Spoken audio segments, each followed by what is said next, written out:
yourselves, and swear to observe faithfully and scrupulously all the prescriptions contained in the Universal Constitution of the Supreme Pontiff, John Paul II, Universi Dominici Gregis, issued on February 22, 1996, and also the modifications of the motu proprio Normas Nonnullas of the Supreme Pontiff Benedict XVI on February 22, 2013. Per litteras apostolicas normas non nullas a Summo Pontifice Benedicto XVI, die altero et 20 mensi februari, anno bismillesimo decimotertio, motu proprio datas.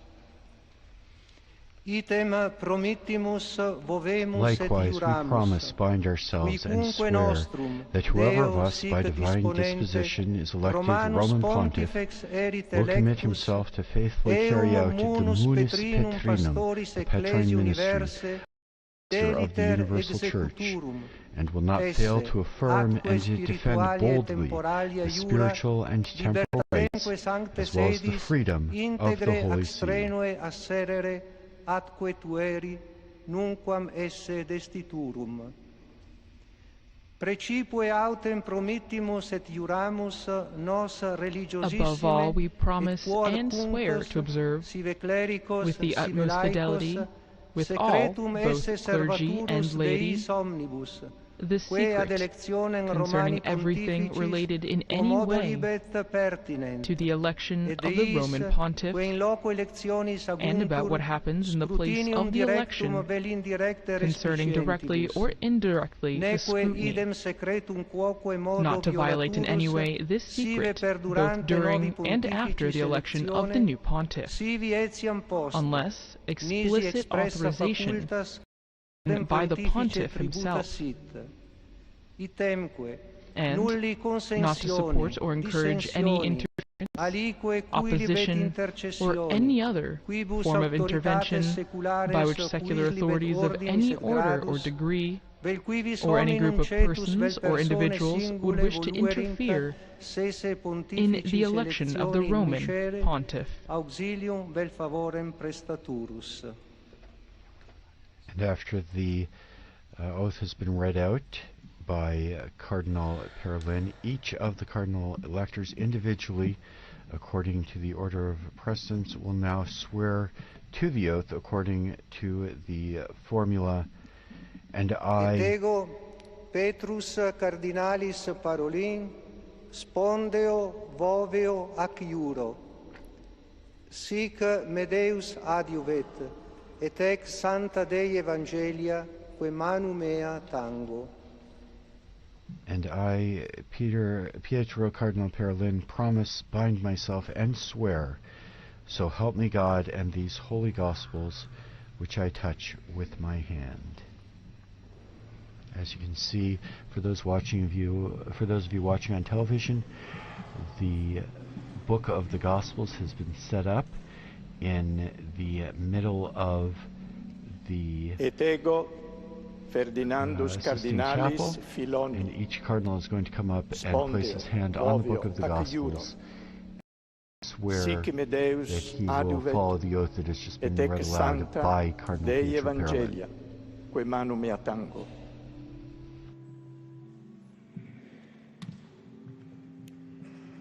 Et ego Aloysius Antonius Cardinalis Tagle, spondeo voveo acciur. Deus adiuvet, et hic Sancta Dei Evangelia, quae manu mea tango.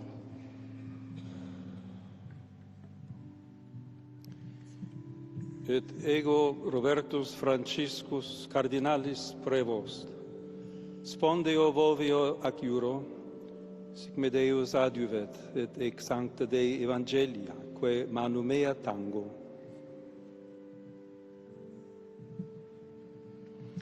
Et ego Luis Rafael Cardinalis Saco, spondeo voveo ac iuro, sic me Deus adiuvet, et hic Sancta Dei Evangelia, quae manu mea tango.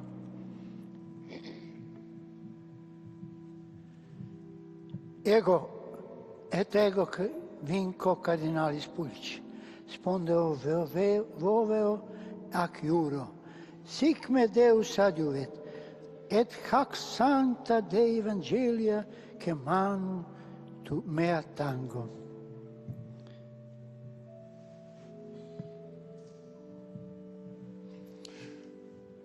Et ego Petrus cardinalem cogio texan, spondeo voveo ec iuro, sic me Deus adiuvet, et hac sancta Dei Evangelia, que manu mea tango.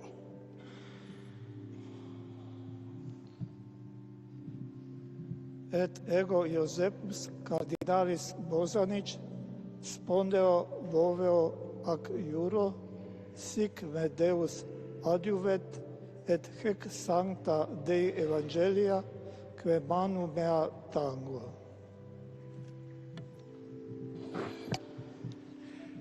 Et ego Philippus cardinalis Barbara spondeo voveo ac iuro, sic me Deus adiuvet, et ex sancta Dei Evangelia que manu mea tango.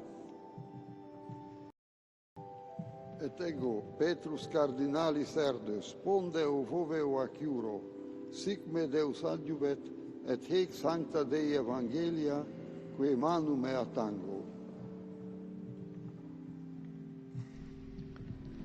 Now, when the cardinals entered into the Sistine Chapel, they entered in reverse order, but now to read the oath one by one, they enter in order of seniority, but also by seniority of the order. So first, we had the order of bishops, cardinal bishops, led by Cardinal Pietro Parolin, followed by the Cardinal Patriarch of the Oriental Rite, and then there will be the Cardinal Presbyters, and ending with the Cardinal Deacons.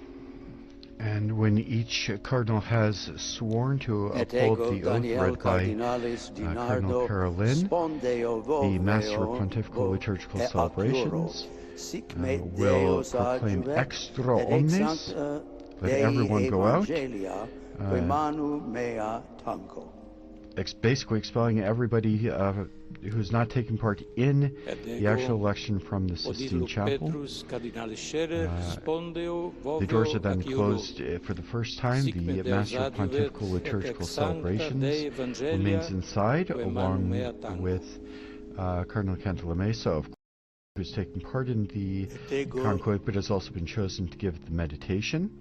That is in accordance with the norms of the Apostolic Constitution University Dominici Gregis. You'll hear that title quite a bit. That is a document that guides every step of the conclave, and in fact the whole period of interregnum, the death or resignation of a pope and the election of a new pope.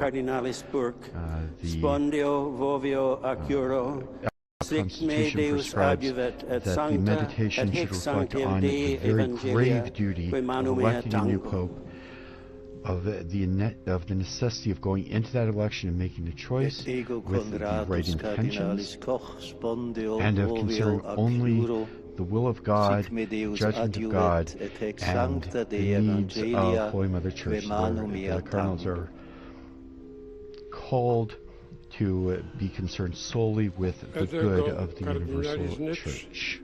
Casimirus spondeo voveo giuro, sic me Deus adiuvet, et hac sancta Evangelii Dei, que manu mea tango.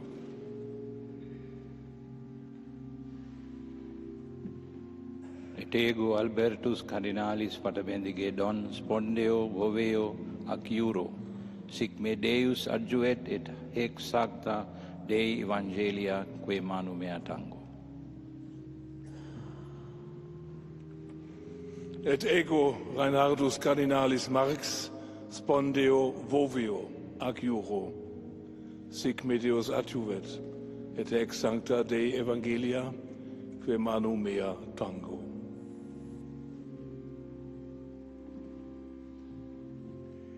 Et ego João Brás cardinalis Diavis, spondeo foveo ac iuro, sic me Deus adiuvet, et eco sancta Evangelia que manu mea tango.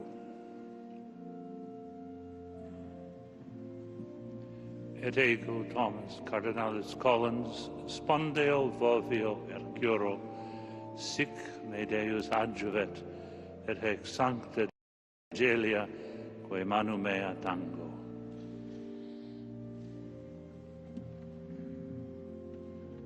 Et ego Willem Jacobus Cardinalis Eijk spondeo vovio ac iuro sic me Deus adjuvet et hec sancta Dei Evangeliae quae manu mea tango.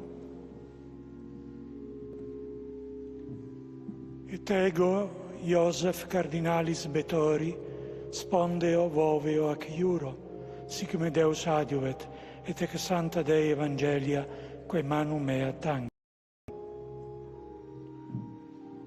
Et ego Timothy Cardinalis Dolan spondeo voveo ac iuro sic me Deus adjuvet et hec sancta Dei Evangelia quae manu mea tango. Et ego Rainer Maria Cardinalis Wölki spondeo voveo ac iuro sic me Deus adjuvet et hec sancta Dei Evangelia quae muna mea tango.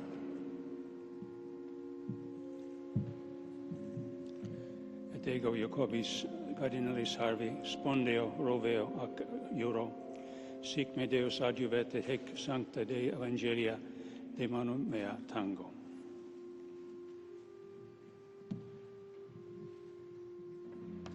Et ego Basilios Cardinalis Clemis spondeo voveo ac iuro sic me Deus adjuvet et hec sancta Dei Evangelia quae manu mea tango. Et ego Gerardus Ludovicus Cardinalis Müller spondeo voveo ac iuro sic me Deus adjuvet et hec sancta Dei Evangelia quae manu mea tango. Et ego Vincent Cardinalis Nichols spondeo voveo ac iuro sic me Deus adjuvet et hec sancta Dei Evangelia quae manu mea tango. Et ego Leopoldo José Cardinalis Berenis Solórzano spondeo voveo ex iuro sic me Deus adjuvet et ex sancta Dei Evangelia quae manu mea tango. Et ego Gérald Cyprien Cardinalis Lacroix spondeo voveo ac iuro sic me Deus adjuvet et ex sancta Dei Evangelia quae manu mea tango. And as we see each of the cardinals coming up and taking the oath, as we mentioned at the beginning, there's quite a number of cardinals for countries that have never had a cardinal elector participate in a conclave. There are at least 15 countries that this is the first time that their country will be represented in the election of a pontiff. And those countries include Myanmar, Haiti, Central African Republic, Cape Verde, Papua New Guinea, Malaysia, Sweden, Luxembourg, East Timor, Singapore, Paraguay, South Sudan, Serbia, and Mongolia, and Rwanda. And this is the most international in history, with representatives from 71 countries, making it a very international and wide-reaching representation of the universality of the Catholic Church. Sic me Deus adjuvet et ex sancta Dei Evangelia quae manu mea tango.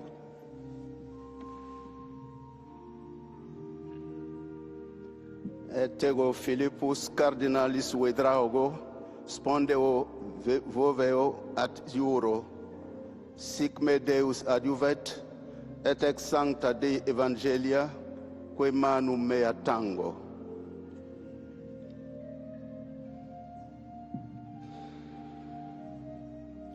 Et ego Scibli Cardinalis Langlois spondeo voveo ac iuro, sic me Deus adjuvet, et hec sancta Dei Evangelia, manu mea tango.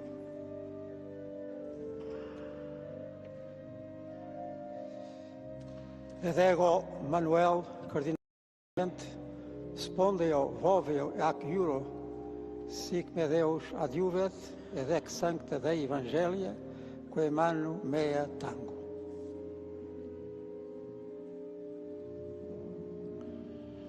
Et ego Brahana Iesus Cardinalis Surafel, spondeo voveo ac iuro, sic me Deus adjuvet, et hec sancta Dei Evangelia, quae manu mea tango.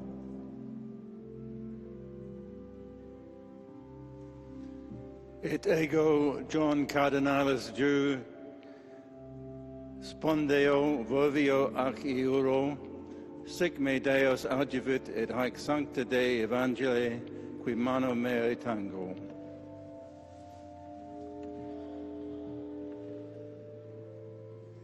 Et ergo Charles Cardinalis spondeo voveo ac iuro, sic me Deus adjuvet, et anca sancta Dei Evangelia, qui manu mea tango.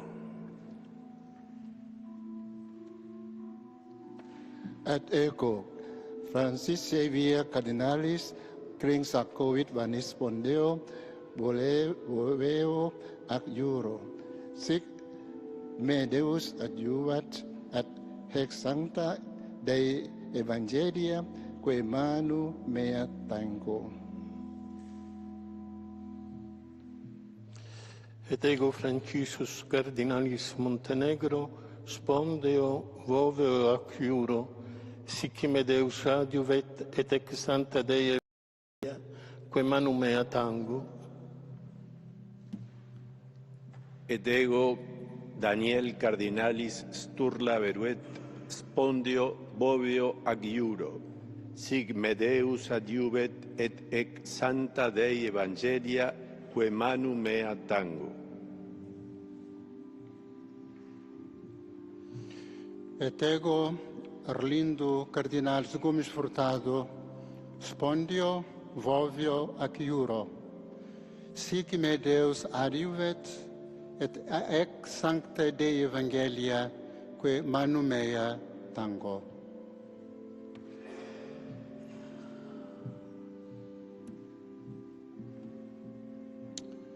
Et eco Soane Partita Cardinalis Maffi, spondeo voveo ec iuro, sic me Deus adjuvet, ec haec sancta Dei Evangelia, quae manu mea tango.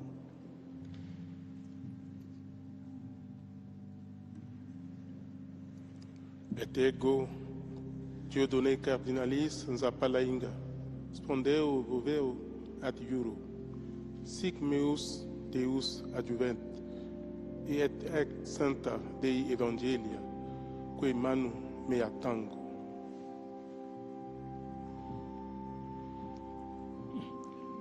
Et ego Cardenal Osoro, spondeo ad iuro, si me Deus adjuvet, sancta Dei Evangelia, quae manu mea tango.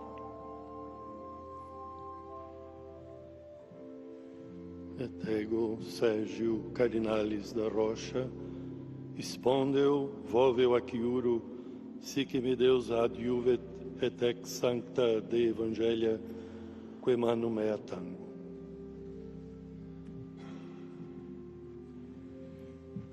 Et ego Blasius Cardinalis Supic, spondeo voveo ac iuro, sic me Deus adjuvet, et hic sancta Dei Evangelia, quae manu mea tango.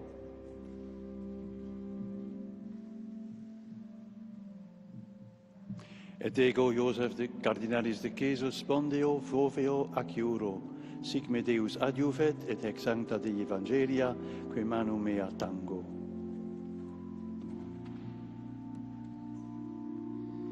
Et ego Carlos Cardinalis Aguiar Retes, spondeo voveo ac iuro, sic me Deus adjuvet et ex Sancta Evangelia que manu mea tango.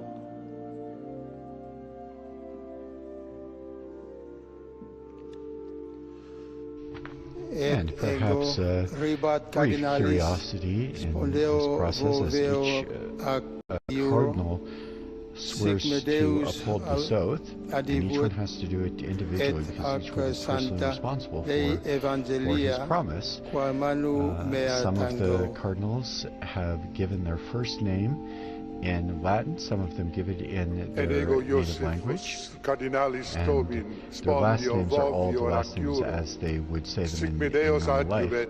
And when we have the announcement of the new Pope, hopefully guided by the Holy Spirit very soon, the announcement will be made in a similar fashion where they will read the formula for the announcement of a new Roman Pontiff. The first name will be read in Latin, followed by their title, and concluding with their last name in everyday language. And so those who are watching on the night of the election after the white smoke comes out, there will be lots of people with lists of first names of cardinals in Latin, so that they can determine immediately which of the cardinals will have been chosen as the new supreme pontiff. There is no such time limit for a conclave. The cardinals are expected to have a vote immediately this evening. Each cardinal writes out the vote on a paper ballot, disguising their handwriting so that we can preserve anonymity as much as possible. And for the election of a new pope, a full 2/3 of the voting cardinals need to make their choice for the same person. And as I mentioned, there should be a vote this evening. We will have coverage beginning at 6 p.m. Rome time in anticipation of the results of that first vote, which will be signaled with burning of the ballots and the black or white smoke coming from the chimney of the Sistine Chapel. All of that happens behind closed doors. If there is if a pope is not elected this evening, the conclave concludes for the day, and we'll pick up again tomorrow morning with Mass and prayer. And each day, each subsequent day, there are 2 votes in the morning if necessary, and 2 votes in the afternoon if necessary. No pope is elected. The black smoke comes out after the second vote. If Pope is elected, of course, the white smoke will come out after whichever vote it happens at. After several rounds of voting, if it takes that long, there is provision in the Apostolic Constitution for a period for a break where the cardinals will not vote, and then they will pick up after a day of reflection and prayer. They'll pick up again the following day and continue again in groups of successive votes with certain periods programmed in, where if there is a longer conclave, they will have various points at which they'll be able to take a break and reflect and pray. It's been a very long time since we've had conclave go more than a few days, since the beginning of the 20th century. The longest conclave lasted only 7 votes in 1903 and took place over the course of 5 days. The voting schedule is not the same as it is now. So we will be taking a break after the extra omnes and the closing of the doors of the Sistine Chapel. And then we will resume our live broadcast this evening at 6 p.m. Rome time. And we'll be giving coverage of the conclave leading up to the expected first smoke signal, as it were, announcing the outcome of this evening's ballot for the papacy. et ego Alvaro Cardinalis Ramazzini spondeo voveo adjuro. And we're currently in the midst of the Cardinals of the Order of Presbyters, which will be followed by the Order of Deacons. Once again, each Cardinal makes the oath in his own name, taking personal responsibility for his promise and his commitment to maintain the secrecy of the conclave, to faithfully carry out the Patrine ministry if elected, and a solemn oath to affirm and defend boldly the spiritual and temporal rights, the religious and secular rights, as well as the freedom of the Holy See. The oath also speaks about the necessity of faithfully and scrupulously observing all of the prescriptions that the popes have laid out for the conduct of the conclave, and we can be assured the whole apparatus and procedure of the conclave is designed to ensure that there can be no doubt about the valid election of the next Pope. And we know that these cardinals all take very seriously this very religious commitment to elect a new Bishop of Rome.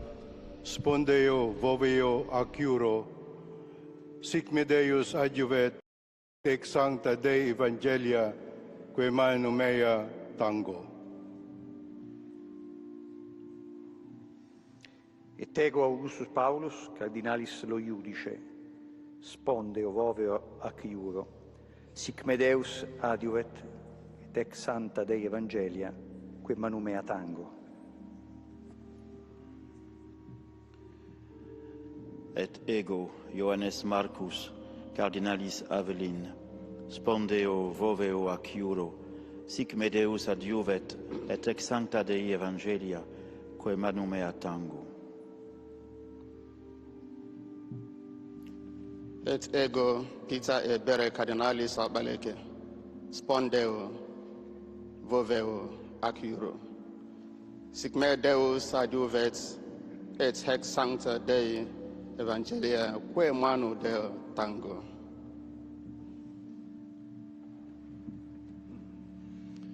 Et ego Leonardus Udalricus Cardinalis Steiner, spondio vovio ac iuro, sic me Deus adjuvet et ex sancta Dei Evangelia, quae manu mea tango.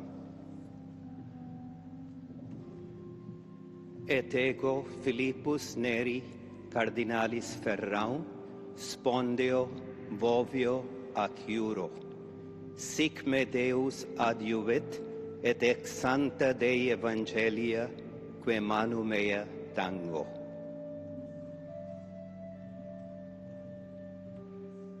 Et ego Robertus Cardinalis McElroy, spondeo vovio ac iuro, sic me Deus adjuvet, et haec sancta Dei Evangelii, quae manu mea.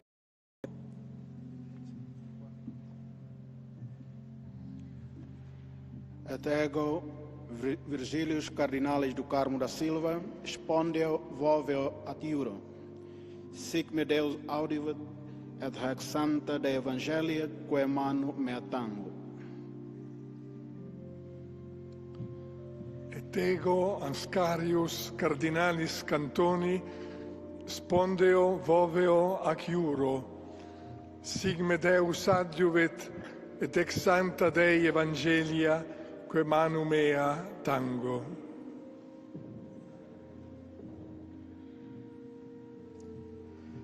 Et ego Pula Cardinalis Anthony, spondeo voveo ac iuro, sic me Deus adiuet, et ac sancta Dei Evangelia, quae manu mea tango. Et ego Paulus Caesar Cardinalis Costa, spondeo voveo at iuro, sic me Deus adjuvet, et ex santa Dei Evangelia, que manu mea tango. Et ego William Cardinalis go spondeo voveo ac iuro, sic me Deus adjuvet et ac santa Dei Evangelia, que manu mea tango.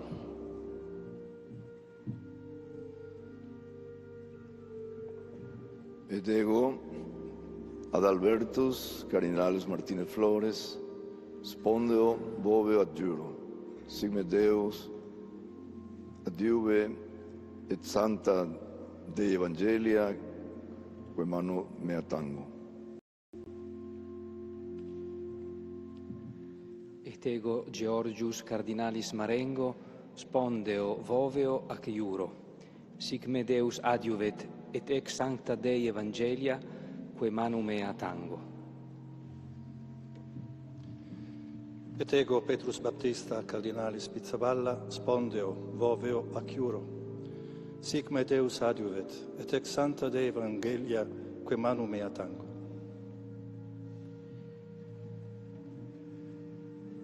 Et ego Stephen Cardinalis Brislin, spondeo voveo adjugoro, sic me Deus adjuvet et haec sancta Dei Evangelia, quae manu mea tango.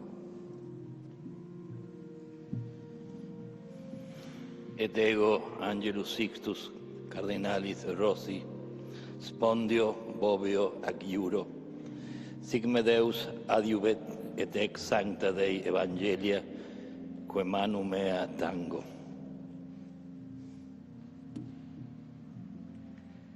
Et ego Aloysius Joseph Cardinalis Rueda Aparicio, spondeo voveo ac iuro, sic me Deus adjuvet et ex santa Dei Evangelia, que manu mea tango.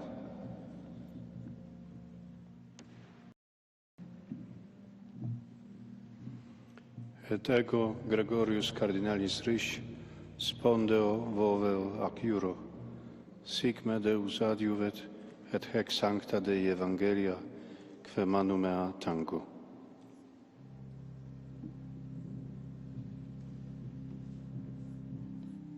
Et ego Mula Stephen Martin Mula, spendo vevo ac iura, sic me Deu advent ad hac santa Dei Evangelia, qui mani mea tango.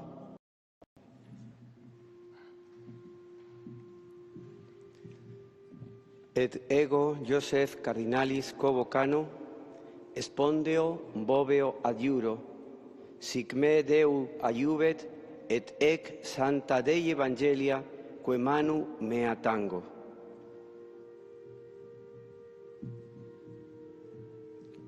Et ego Protasius Cardinalis Rugambua, spondeo voveo ac iuro, sic me Deus adjuvet et haec sancta Dei Evangelia, que manu mea tango. Et ego Sebastian Cardinalis Francis, spondeo voveo ac iuro, sic me Deus adjuvet et haec sancta Dei Evangelia, que manu mea tango.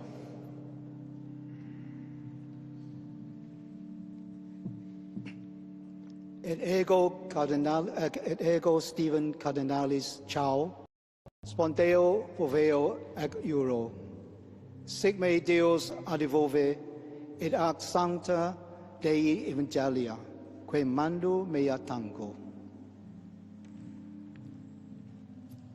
Et ego Franciscus Saverius Cardinalis Bustillo, spondeo voveo ac iuro, sic me Deus adjuvet et ex sancta Dei Evangelia, que manu mea tango.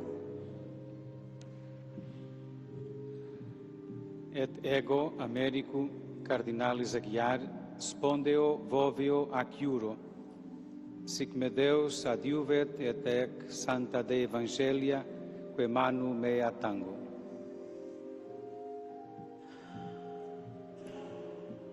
Et ego, Carlos Cardinalis Castillo, spondeo, voveo, ac iuro,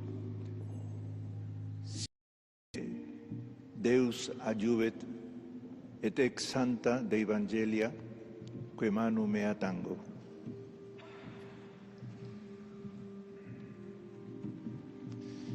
Et ego Vicente Cardinalis Bocalich, spondeo boveo ac iuro, sic me Deus adiuvet et ex sancta Dei Evangelia, que manu mea tango.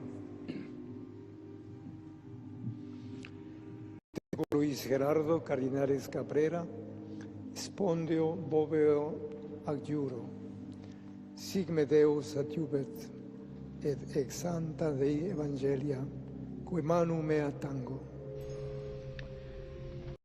As we mentioned before, the conclave is when the cardinals are locked in the Sistine Chapel, and that comes from the Latin phrase conclave, literally means with a key, and this stemmed from the time when, during the conclave in 1268 in Viterbo, because the papal see had to be moved from Rome due to the overwhelming violence that was taking place in the Eternal City. So the papal see was moved to a small town, Viterbo, right outside of Rome, and it was the longest conclave in history, lasting just about 3 years, and to encourage the cardinals who had taken so long, the citizens of Viterbo had locked the cardinals into the palace of the popes in Viterbo, and also kept them limited to bread and water to, again, encourage an election, a quicker election, but it still ended up taking until September of 1271, after about 3 years without a pontiff, and it was at that time that Pope Gregory X was elected. And it's from that time that we actually get the beginnings of the modern conclave process that we see today, which actually, the pontiff that was elected during that time, Gregory X, he published an apostolic constitution, Ubi Periculum, with more concrete rules on how the selection of a pope should be carried out, and that's the apostolic constitution that remains the basis of this modern-day process that we are seeing now with these cardinals taking the oath of secrecy. Cardinalis Johannes Paulus, et ego Johannes Paulus, Cardinalis Vesco, spondeo, vovevo, ac iuro, sic me Deus adiuvet et ex sancta Dei Evangelia, que manu mea tango. Et ego Dominicus Josephus Cardinalis Mathieu, spondeo voveo ac iuro, sic me Deus adiuvet et ex sancta Dei Evangelia, que manu mea tango. Et ego Robertus Cardinalis Repole, spondeo voveo ac iuro, sic me Deus adiuvet et ex sancta Dei Evangelia, que manu mea tango.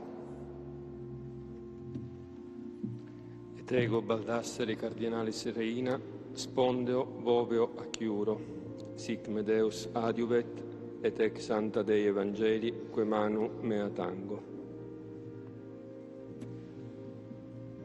Et ego Franciscus Cardinalis Leo, spondeo voveo ac iuro, sic me Deus adiuvet et ex sancta Dei Evangelia, que manu mea tango.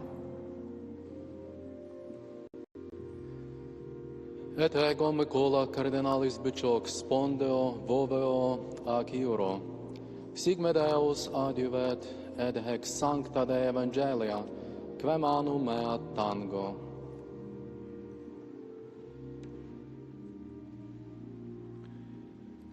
Et ego Dominicus Cardinalis Battaglia, spondeo voveo ac iuro, sic me Deus adiuvet sancta Dei Evangelia, que manu mea tango.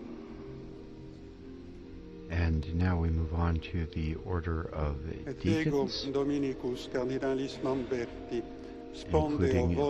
Cardinal Camerlengo, who had responsibility for the property, the fiscal goods of the patrimony of St. Peter, and has an important role during the papal intervention, the Sede Vacante, as we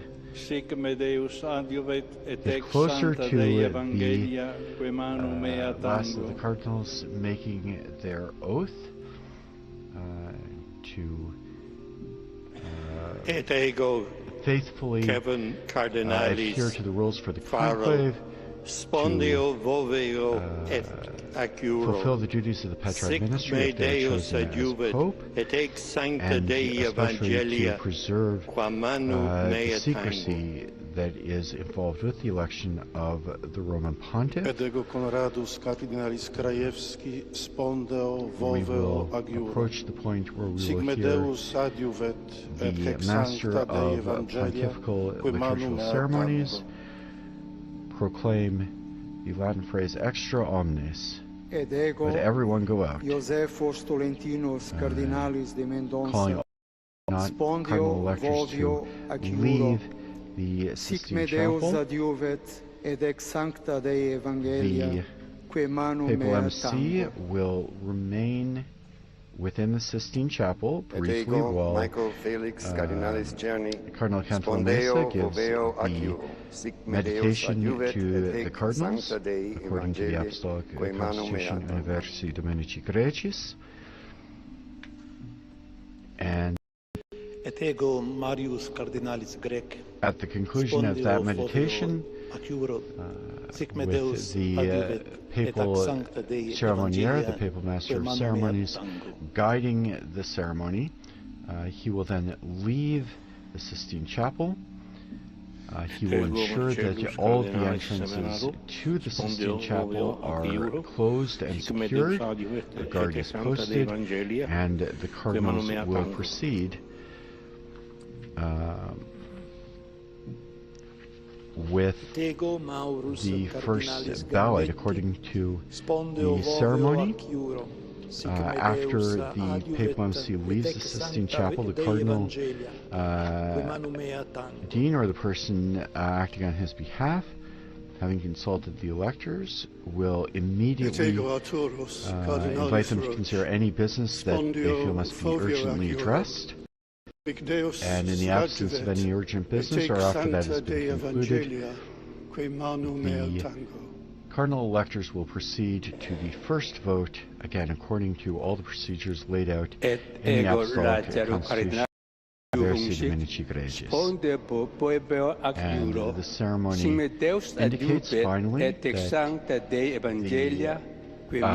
first session of the conclave may be fittingly and appropriately closed by invoking the help of the Virgin Mother of God, Mary Most Holy, with the very ancient and traditional Marian prayer, the hymn Subtum Presidium. We fly to thy protection, O Holy Mother of God. Despise not our petitions in our necessities, but deliver us always from all dangers, O glorious and blessed Virgin.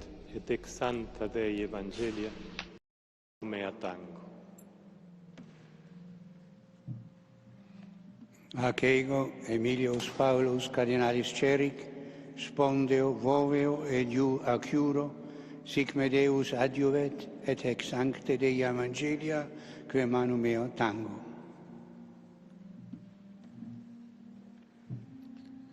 Et ego, Christophorus Cardinalis, Pierre, spondeo, voveo, et juro, sic me Deus adjuvet, et ex sancta Dei Evangelia, que manu mea tengo.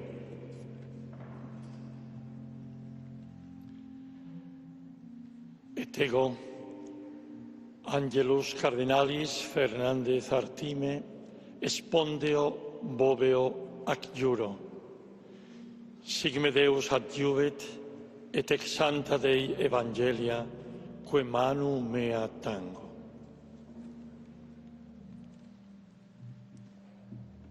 Et ego, Rolandus Cardinalis Makritskas, spondeo voveo ac iuro. Sic me Deus adiuvet, et ex sancta Dei Evangelia, que manum mea tango. Et ego Timotheus Cardinalis Radcliffe, spondeo voveo ac iuro, sic me Deus adiuvet, et ex sancte Dei Evangelii, que manum meo tango. Et ego Fabius Cardinalis Baggio, spondeo voveo ac iuro, sic me Deus adiuvet, et ec sancte Dei Evangelia, que manum mea tango. Ego Georgium Cardinalis Cuvacad, spondeo voveo ac iuro, sic me Deus adiuvet et ec sancta Dei Evangelia, que manum mea tango. And George Jacob Cuvacad, the final cardinal deacon, swears the oath.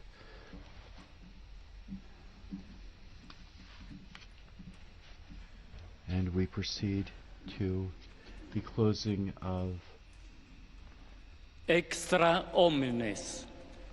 We hear those words in Latin where it means everyone out, signaling when all the non-essential people in the Sistine Chapel are invited to leave, and the cardinals can begin their discussions. So for those of you watching on television, there are a number of notaries who were there in their capacity to formally recognize the beginning of the conclave, and a number of other persons who are in attendance for various reasons. All of them are out of the Sistine Chapel, and as soon as they leave, the doors will be closed, the meditation will be given, the papal MC will leave, and the solemn closing, locking, and guarding of the doors of the conclave will take place, followed by the first vote this evening. And with the exit from the Sistine Chapel, our live coverage of the Cardinals' entrance into conclave for the election of the 267th Pope draws to a close. We do invite you to visit our Vatican News website, Facebook, Instagram, X, and YouTube accounts for continuous coverage of the conclave. On behalf of the Vatican Media, we'd like to thank our sound engineer Mario and our audio coordinators and all of our producers, as well as our media partners, EWTN TV, Catholic Faith Network in America, Shalom World Television's Network USA, Luminous Radio, at Madarshan TV, Catholic TV, and Uganda Catholic Television, who helped make this broadcast possible. My name is Kelsey Gussie. And I'm Christopher Wells. It's been our very great pleasure providing the English commentary and translation of the ceremony of the entrance into the conclave for you. A very special thank you to all of you for joining us wherever you have been listening or watching. And don't forget to join Chris and our colleague Linda Bordoni again in just a few minutes at 6 p.m. local Rome time for the live commentary as we await the Cardinals' decision, and keep an eye out on the chimney on the Sistine Chapel for either black or white smoke later this evening. Praise be Jesus Christ. Laudetur Jesus Christus.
Laudetur Jesus Christus, praised be Jesus Christ.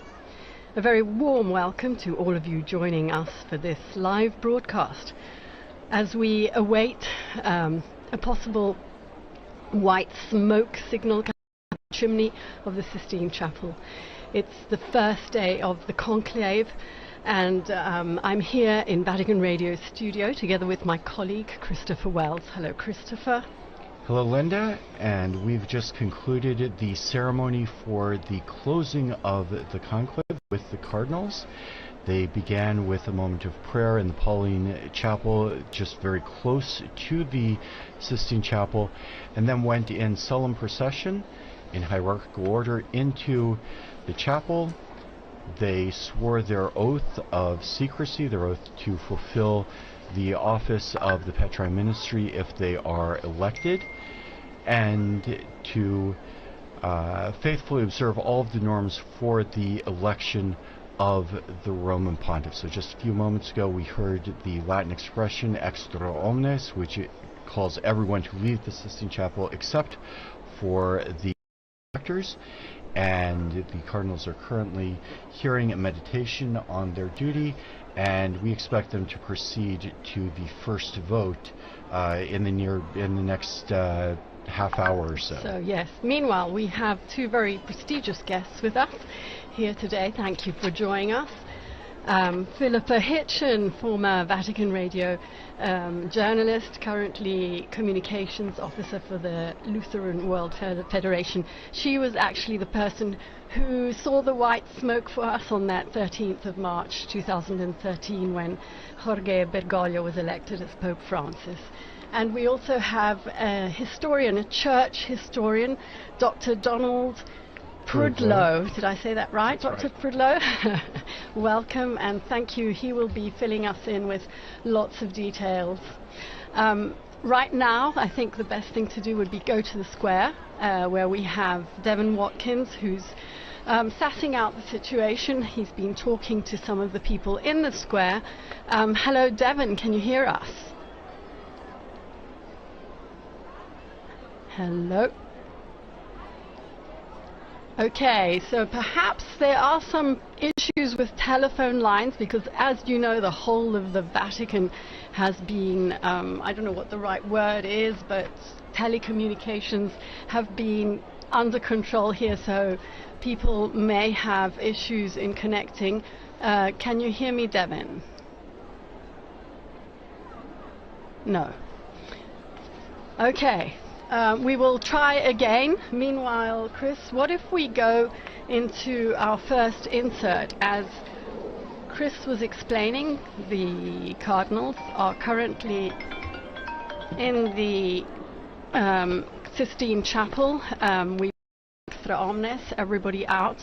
And we have here a program by Veronica Scaresbrick, who interviewed Monsignor Charlie Burns to tell us all about what actually happens from the moment the Cardinals are brought into the chapel, and he's going to walk us through the process of voting, casting the ballots and burning them.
And we were listening there to a program produced by Veronica Scaresbrick, who was interviewing Monsignor Charles Burns. He was the ecclesiastical advisor to the British Embassy to the Holy See. He also served as a canon of St. Peter's Basilica, and he continues to be active in Rome, although he's retired from his role in the Vatican archives after 35 years. And here with us in studio this evening, we have Dr. Donald Prudlow, my friend from back. Dr. Prudlow is the Warren Professor of Catholic Studies at the University of Tulsa in Oklahoma and the United States. Dr. Prudlow, thanks for joining us this afternoon. Thank you. It's a pleasure to be here on this historic occasion. And you have your academic field is history, and especially medieval history. And maybe tell us, the popes haven't always been elected through this very process of the conclave. Maybe you could say a few words to start us off with the original process for choosing the Bishop of Rome. It's a very old institution. We're electing the 267th successor of St. Peter. And for the first millennium, the election was largely done by the clergy of Rome, and in very early days by an accession of the people of Rome together. But as time went on, two problems arose around the year 1000. And that was how to provide representation for a church that was rapidly growing throughout Europe and then throughout the world for this very important position. And the second is how to free papal elections from secular domination, from the domination of kings and princes and emperors, and how to make it secure as a religious office.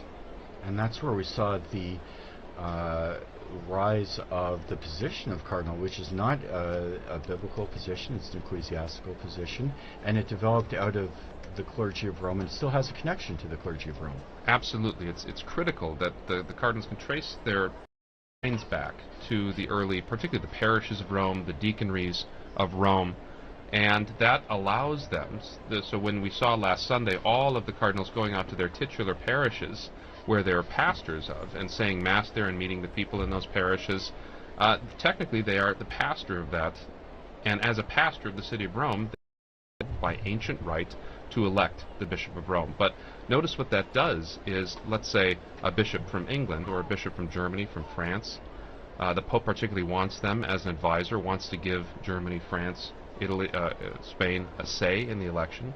He will appoint them as an advisor, a title that came to be assigned with cardinals, from cardines, the hinges of the Roman Church, the close associates of the Roman Church.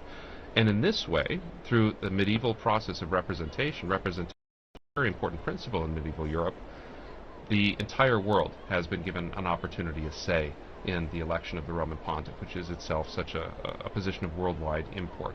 And we saw cardinals today from all over the globe participating in that process. In fact, that's something that was a particular focus for Pope Francis, who named a number of cardinals from countries that had never had a cardinal before and who now are participating in this conclave. Now, you mentioned, Don, that over the course of the centuries, and especially in what's sometimes known as the Dark Ages, there were problems with the papacy. There was influence from secular and other sources, and they started to begin the process of solidifying the election to ensure the absence of outside interference, also to ensure the spiritual import of the election.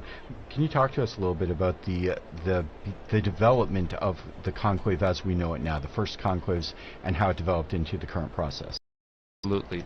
Since Rome is, in a certain sense, the central hub of the wheel of the Church, it's an important position. We know that. We saw the worldwide representation at Pope Francis's funeral, and we see what a significant power that this office can hold, and so that makes it important, that makes it interesting for secular rulers to try to interfere in the selection in order to get a candidate that might be more friendly to their political or earthly interests. And so starting in the 11th century with the purification of the papacy after a dark period, as you say, the election was reserved to the cardinals. And then in the 13th century, after a particularly difficult conclave, in fact a conclave that lasted almost 3 years in the beautiful city of Viterbo, that resulted in the eventual election of Gregory the X, he decided that he was going to sequester the cardinals away, conclave, with a key, in a room, and keep them there until that they had reached their decision. And even this sometimes wasn't enough to get them to make up their minds. The city of Viterbo during that conclave actually put the cardinals on bread and water at one point, and even took the roof off the papal palace where they were meeting so they'd be exposed to the elements in order to, let us say, hasten a decision to get the church a pastor again. Gregory X issued a document called Ubi Periculum, which laid down many of the rules for the conclave that still applies today, described in the program we just heard and in the events that we just witnessed. Now, over the course of the years, that becomes solidified. Particularly, we start to see when the papacy returns to Rome after the Avignon period, the conclave becomes much more settled. It starts to be held in the papal palace, in the Vatican, in the Apostolic Palace. Sometimes it'll go back to St. John Lateran, but most of the time it starts to be held in 1492 in the Sistine Chapel, where it continues to be held to the present day. The last conclave that was outside the city of Rome was during the Napoleonic period in 1800. When all sorts of untoward things were happening around Europe, and so the papacy had to find a new way to make do. Professor, you were just saying there that you noticed the cardinals from all over the world, and we think the whole world us at this moment, not only Catholics. Don't you think so, Philippa, who we know is part of the Lutheran World Federation? You're here for the conclave. Your delegation will be here. What is your perspective on that? Yes, thank you, Linda. It's good to be back in studio with you again, as we were back in 2013. And as you say, this historic election of a new pope is something that is of interest far beyond the Catholic world. You mentioned, of course, the great interest in the secular world, and I don't think we've ever seen quite so many journalists and people following the election and the funeral. They talk about this as the first election really of the social media era, and I think I'm absolutely amazed to see how many young people, my own children, people who have never really had that much interest in the intricate processes that you've been describing, what goes on behind those closed doors. Suddenly there is an explosion, a fascination for what goes on. I think the film Conclave, of course, has also had a lot to do with that. Everybody is now a little bit of an expert, having seen the film. I haven't seen the statistics myself, but I'm told that the numbers of downloads have skyrocketed since the death of Pope Francis. But coming back to your question, yes, I have always been particularly interested in the ecumenical aspects of these elections, having followed very closely the ecumenical scene under the pontificates of John Paul II, then Pope Benedict, and then of course Pope Francis. And yes, there is a very strong presence. At the funeral there was some strong presence of ecumenical delegates attending the funeral in St. Peter's Square, and there will be again at the installation of the new Pope once we know who he is.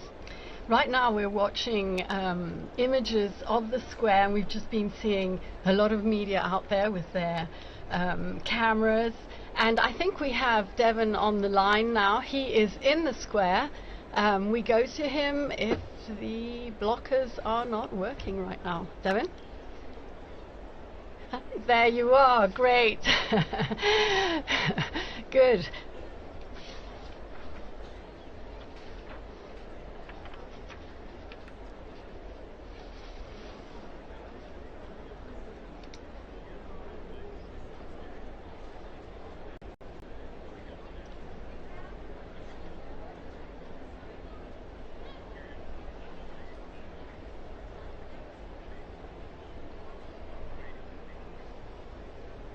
We know that Romans traditionally flock to the square once they see the white smoke. I don't want to make any previsioni, as we say here in Rome, forecasts. We're not really expecting white smoke in this first, but you never know. People are there to wait for the smoke. I understand you also spoke to a few of the people in the square, and we will be playing some of those clips in a while. Meanwhile, anything relevant that they have been telling you that you think might be interesting?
Thank you very much, Devon, for bringing us live a bit of excitement on the square. We continue to watch the images, the Roman seagull sitting next to the famous chimney right there.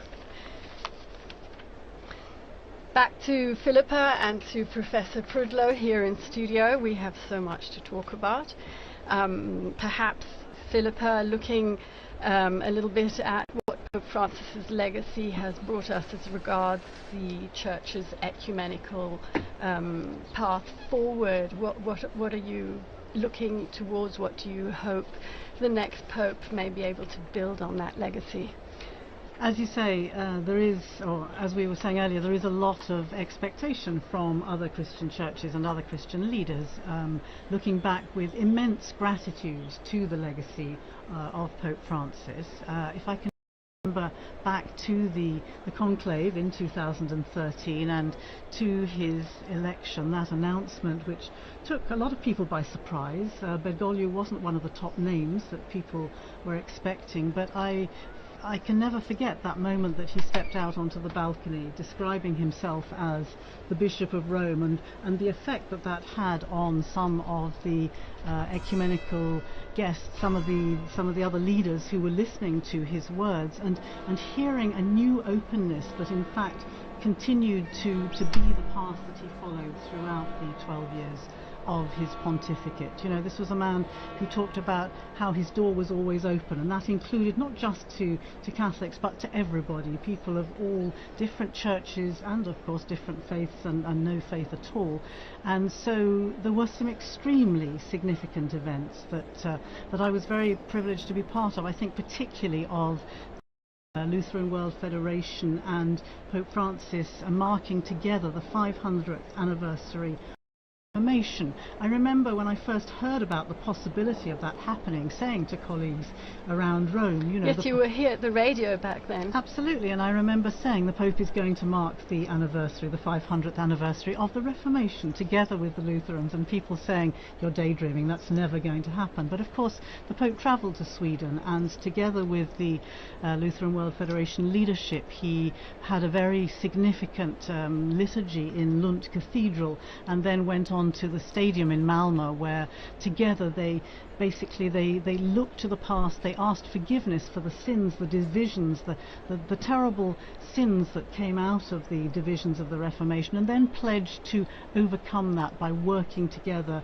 into the future. And I think that was one of the very significant events that I was privileged to be part of, and of course, as you say, now continuing to work in that vein with the Lutheran World Federation.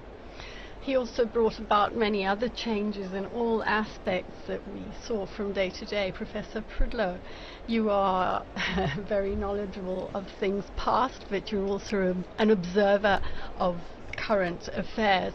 What would you say some of the most, say, interesting to the general public changes have been as regards liturgy, as regards ceremony, and all these things that we are witnessing right now? Well, I really agree with what Philippa said about this being very much on social media and very much open to the world, and so people seeing some of these very ancient things for the first time and being quite impressed by them and wanting to know more because in previous times these conclaves would happen so far away from people's minds before the age of news telegraphs and things like that.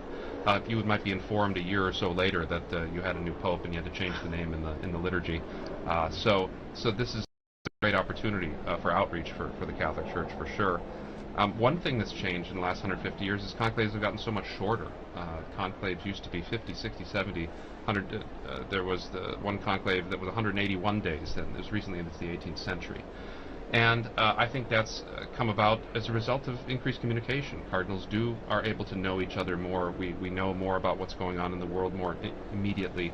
And so those have come down as well. And I think cardinals today are sensitive to the idea that perhaps a long conclave might not be very adaptable for the modern media, that would lead to all sorts of problems. So a lot of things get worked out. But you have elections as the Church opens to the world. In 1903, you have the first non-European elector, Cardinal Gibbons of Baltimore. But then you start to run into problems. How is the church going to manage to get those cardinals from so far away? And in 1914, 1922, the conclave happened so quickly, Canadian cardinals weren't able to be there. And so that's when they added the 15-day rule, which now with the advent of air travel, right, becomes a little easier. But now that, as Kristen, you were saying, that cardinals coming from all over the world, from Tonga, from Burma, from Mongolia, the flights aren't as regular, so they need to have more time to make sure. Some of them only just arrived 2 days ago. Yes, the last can you one. imagine being dropped into the middle of this from your country? And that's astonishing. We talked also about secular interference in elections, and people think, well, that was a Middle Ages problem. And in fact, the European monarchs, the Catholic European monarchs, all through the 17th, 18th, 19th century, had the right to veto candidates. And as recently as 1903, the Austro-Hungarian emperor excluded a candidate, which led, of course, to the election of St. Pius X, which was a sort of good outcome. He himself abolished what was called the jus exclusive, the right of European monarchs to object to particular candidates. And so that, and then we see other changes in 1971. 81-year-olds and above were disallowed from participation in the conclave, but we saw how healthy their contributions were in the general congregations in the events leading up to the conclave. So there have been a lot of times in church history where the conclave and the cardinalate is one of those adaptations that the church has made through history in order to meet these challenging demands that have come up over these 2,000 years. And I think, too, talking about the changes in the conclave, we've seen how a change originally to accommodate cardinals who are coming from far away, this long period between the death of the Pope and the entrance into the conclave, has changed in its purpose. 100 years ago, that was to make sure someone could jump on a boat and get to South America or even Australia now and make it to Rome in time for the conclave. Now, we've heard a lot of talk in the past couple of weeks about cardinals having an opportunity to get to know one another.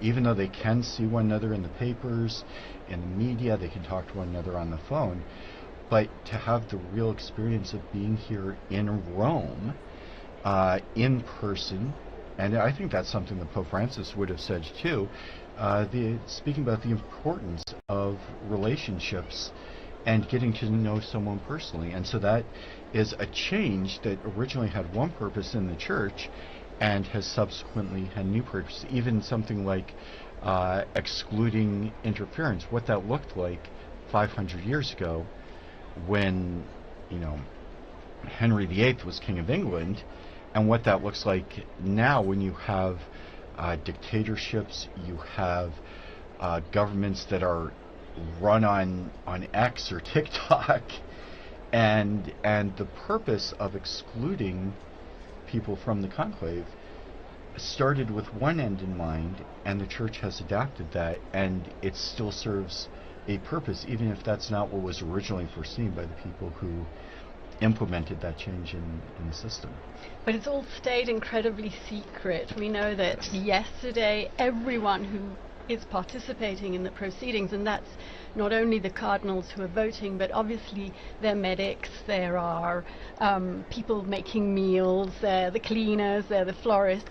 They all took an oath of secrecy yesterday, swearing that not a single thing they're going to be hearing in these days would be leaked out. I know that there are a couple of walkie-talkies that can be used in an emergency if they need to call a medic, but their cell phones have been taken away, they can't read the papers, they don't watch television, there is no radio. So yes, it really is. It may depend on how long they can go without cell phones. Well, and it's interesting too, you started to allude to this, there are several officials among the cardinals who do have the right and the means to communicate outside of the conclave. So, for instance, suppose, as many are very old, suppose one of them gets sick and they need to call a doctor. There's a procedure for that. I don't expect them to run out of food, but if it does go to a long conclave, they can make arrangements for that. Or perhaps a more spectacular outcome, if the cardinal should choose to elect someone who is not in conclave. and there has to be a means of contacting them, which would be, I think, shocking to the whole world. But Don, it wouldn't be the first time that they've chosen someone who is not in the Rome, or not even a cardinal.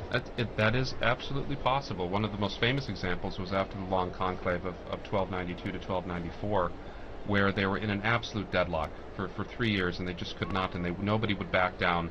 And finally, they broke down and said, I heard that there's this hermit living up on this mountain. He's a very holy guy. Maybe just making a holy person pope. Let's try that. And so you have this picture of bishops and cardinals trundling up this mountain in Abruzzi, and getting to this hermit's cave to tell him that he's just been elected as pope. And he tried to prostrate before them, and they tried to prostrate before him, and it was all very awkward. But to have something like that happen, it's been a very long time since anyone who was not a bishop has been nominated. That was Gregory the 16th in 1831. And so if someone who's not a bishop is elected, they do not assume the office of Pope until they're made a bishop. You have to be a bishop to be the Bishop of Rome. I imagine there's some prerequisites to be named, even if you're not a cardinal. I find it interesting. So if you're a baptized unordained Catholic male and you get the call, like I've told my wife to stay by the phone just in case, that you would have to have your wife's permission in order to do that, because you'd have to separate from bed and board to be ordained. But that is a theoretical, if remote, possibility. Basically, the only requirement is that you are the requirements for being made a bishop, yes. Which technically is, if you were to choose someone, and Don, maybe you can correct me if I'm wrong, but there are stories of people who've been elected even before they've been baptized, and they went through the process of baptism, ordination, consecration to the bishopric. I think some of those are maybe not certain. Well, we know for Ambrose of Milan, who was the Roman civil administrator, who was so skillful at getting various parties of Christians to get to talk to one another. Even though he himself was a pagan. He himself was a pagan, and both sides, the Arians and the Catholics, shouted out Ambrose Bishop, and they carried him into the cathedral. He was baptized. He went through the 7 grades of ordination, and on the 8th day he was made the Bishop of Milan. And so there are examples. Something like that is what would have to happen in an unusual case like that. But Don, you mentioned the very holy hermit who was elected to the papacy. He did not last very long, and eventually, how did he tell us about how his papacy ended? Peter Celestine, who later became Saint Celestine, was an exceptionally holy man, but what his tenure demonstrates is that holiness does not necessarily confer administrative skill. And so it's possible for someone to be quite a holy person and be a worldly failure. Positions of leadership. And so nature needs to build on grace to pick someone, for the Cardinals to pick someone who does have this kind of ability to have this world-changing position. It's such a position of responsibility that there are certain skills that are necessary, and to that must be added the grace of God in order to govern the church. But that's so he resigned after. And we talked a lot about that in 2013. You'll recall when Pope Benedict resigned. As being one of the last instances where a pope left the office, but so he still remained a saint, and the church went in a different direction after him. And in fact, Benedict the 16th, which people saw after the fact as maybe son, went to visit the tomb of the relics of Pope Saint Celestine V. Philippa, you were here with us, and I'm sure you remember the day that that Pope Benedict announced his resignation. Can you tell us about that? It was a pretty extraordinary moment. There was an Italian journalist, a colleague you may remember, who was following a very ordinary consistory in the Vatican. The proceedings were in Latin. Nobody else was listening. It was a routine run-of-the-mill Vatican event, and we were all going to write a few lines on it afterwards. And then suddenly, as she was listening to what the Pope is saying, she's thinking, what am I hearing? And she says, the Pope's announced his resignation. And of course everybody laughed, because such a thing hadn't happened, as you say, for centuries. But of course she was right, and the news spread like wildfire. I remember I was in the office here when one of the Italian colleagues came in and announced the Pope had resigned, and just a look of shock and not quite knowing what to do next, actually. And then we began, of course, going through. The first reaction was, well, let's start looking back through the things that he's been saying. I remember I was asked to look at some of the first things that he'd said in the days after his election, and it was fascinating to look back on, I think it was the first or the second day, when he was talking about not being up to the challenge in a certain sense, but with God's will he would do what he could do to take on this extraordinarily difficult role. I think it's difficult for us perhaps remember back to just how deep a crisis the church was facing during those final years of the Benedict papacy. You know, there was the financial crisis, there was the sex abuse crisis, which was at its peak perhaps at that time. There were the so-called Vati leaks. With it was really a time of extreme difficulty on so very many fronts.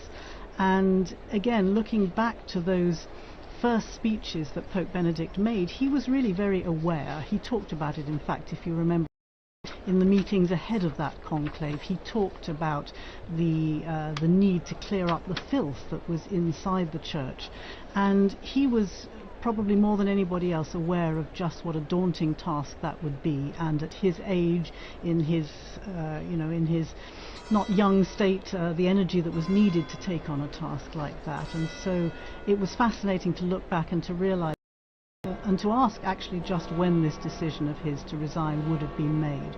I happen to know that the former Archbishop, or at least there's two former Archbishop of Canterbury now, but Rowan Williams, who was the Archbishop of Canterbury, the Anglican leader at that time, had a conversation with Benedict a year before the resignation was announced, and the two of them, Rowan Williams was looking forward to his own stepping down and being able to have more time to do what he wanted to do, to study and to read and to write and so on.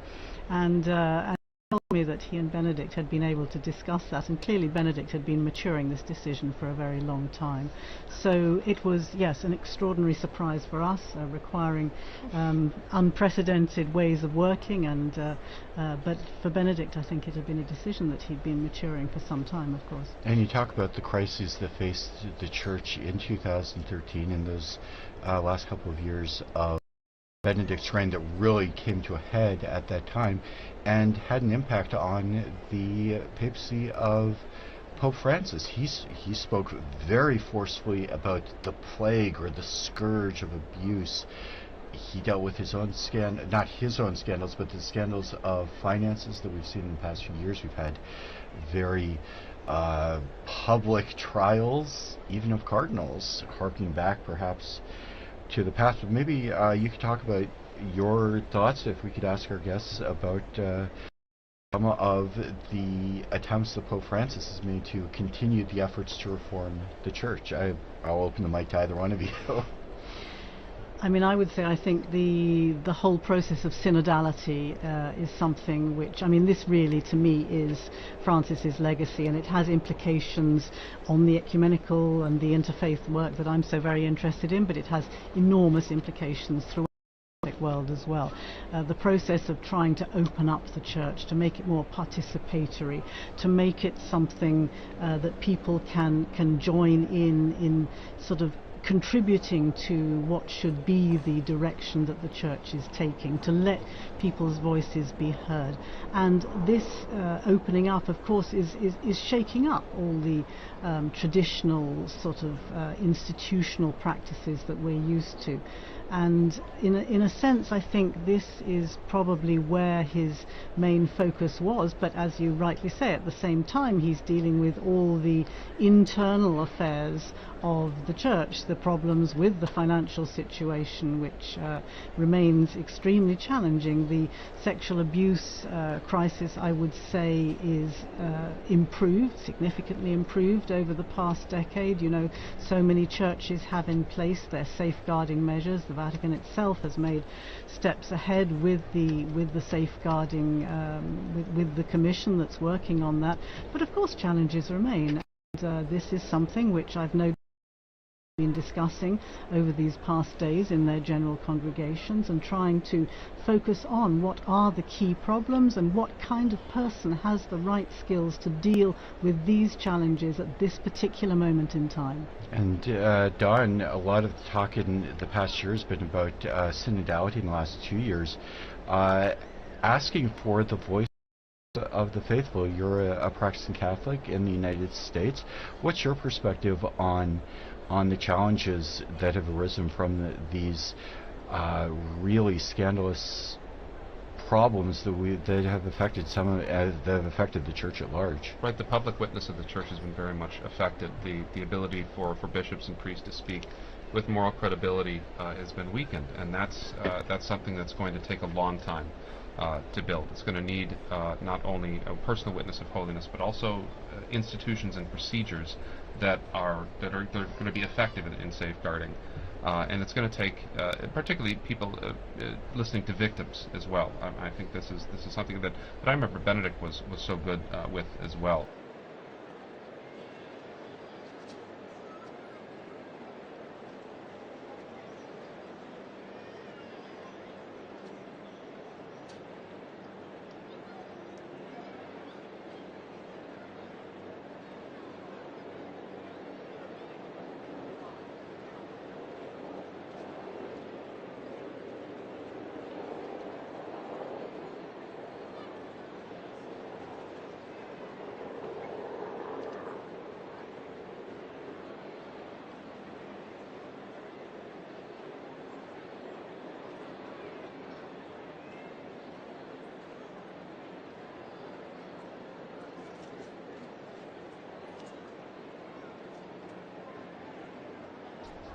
That was so nice. We don't need the color, we don't need the region, we need the whole Pope.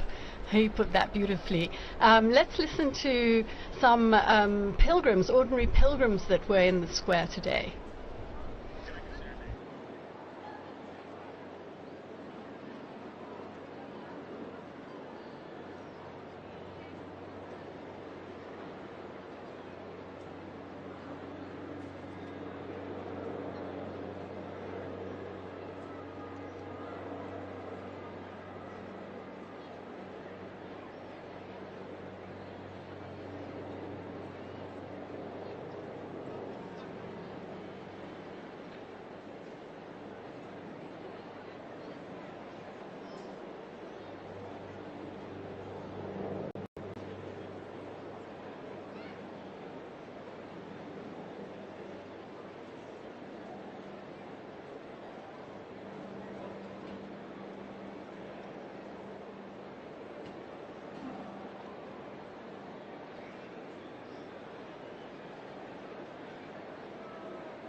And we heard a couple of people talking about the possibility of an election this evening. Linda, I think you summed it up well. I think everybody would be very surprised to see an election on the very first ballot on the first night. But we have had some remarkably short conclaves in the past. Don, you want to share some of those with us? Even recently, both Pope Francis and Pope Benedict were elected very quickly on the second day. And but Pius XII was the same way. Sometimes people go in and the momentum is so high that within a few ballots, it is rather unlikely that we will get a pope on the first ballot. The first ballot usually is in conclaves for the cardinals to test out strength. Sometimes they offer sort of honorific votes. And I know in the past, in the early 20th century, was often used as an occasion for non-Italian popes non-Italian electors to write in non-Italian names, just to establish the precedent that it didn't have to be an Italian on the first day. And it won't be like Pope Julius II, who was elected within a few hours of the conclave starting. But there always is a danger, because in 1334, when the main candidate wouldn't agree to the cardinal's demands, they didn't know what to do, and so they held a ballot, and everyone chose the least likely candidate that they possibly could. Jacques Fournier, who became Benedict XII, was a very good pope that nobody had expected, and he was elected on the first ballot. So it can happen, but it is really quite a very rare experience. I think it's very interesting to hear and to look back and to uncover what we know about the process of voting, how it happens. We discovered, for example, didn't we, that Francis had been quite a potential contender during the previous election in 2005, but then for the sake of unity, we were told that he stepped back so that Benedict could in fact garner that 2/3 majority that he needed to take over from Pope John Paul II. I was really struck just now listening to the voices of the people in the square, ordinary people. Every single one of them almost is talking about unity, the need for unity.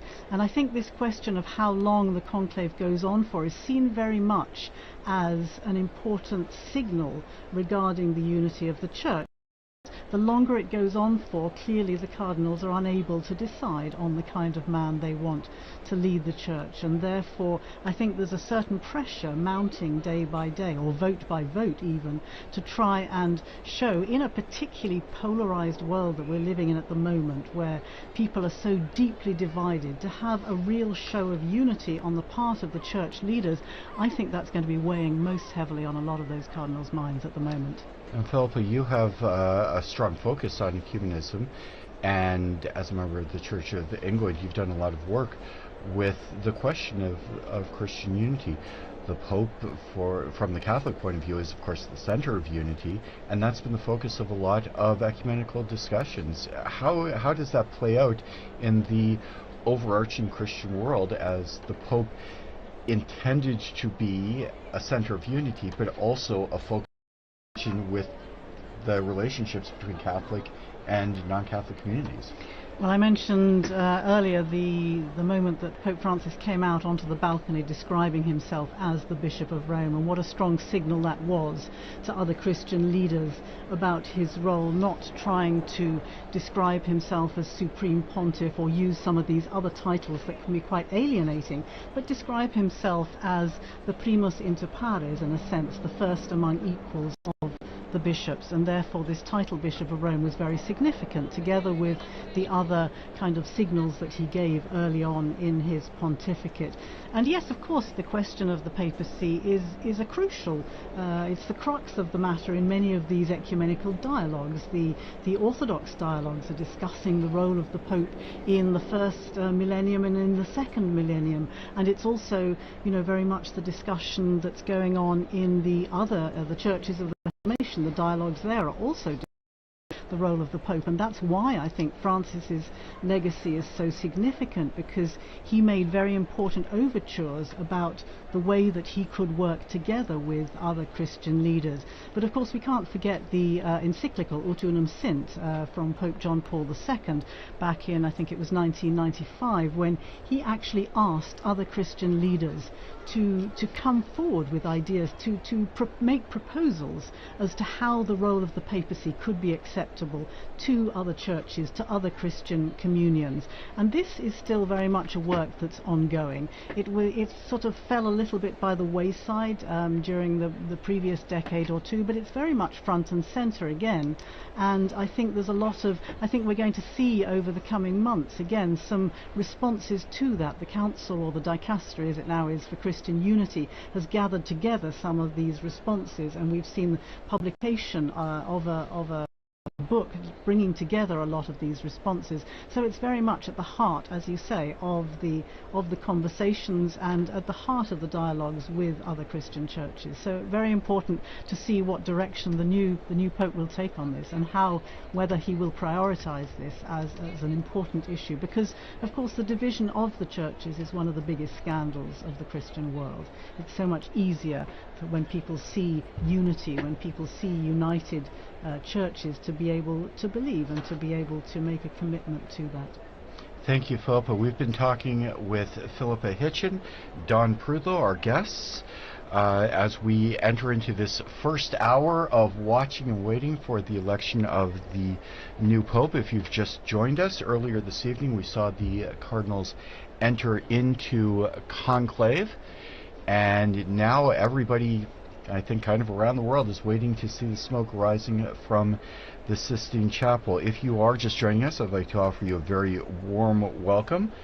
Also, a thank you to all of our television partners and radio partners, especially EWTN TV, Catholic Faith Network in America, Shalom World Television's Network USA, Atmadarshan TV, Catholic TV, Madha TV India, and UCTV, Uganda Catholic Television. Also radio partners Luminous Radio and Radio Katipunan in the Philippines. Welcome to all of you. My name is Christopher Wells, and I'm joined here with my colleague Linda Bordoni, yes, and our guest, our most prestigious guests, Philippa Hitchin and Professor Prudlow. But I do suggest a tiny musical break as we continue to watch the sunset.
So here we are on air as we await the smoke that will charge the chimney on the Sistine Chapel.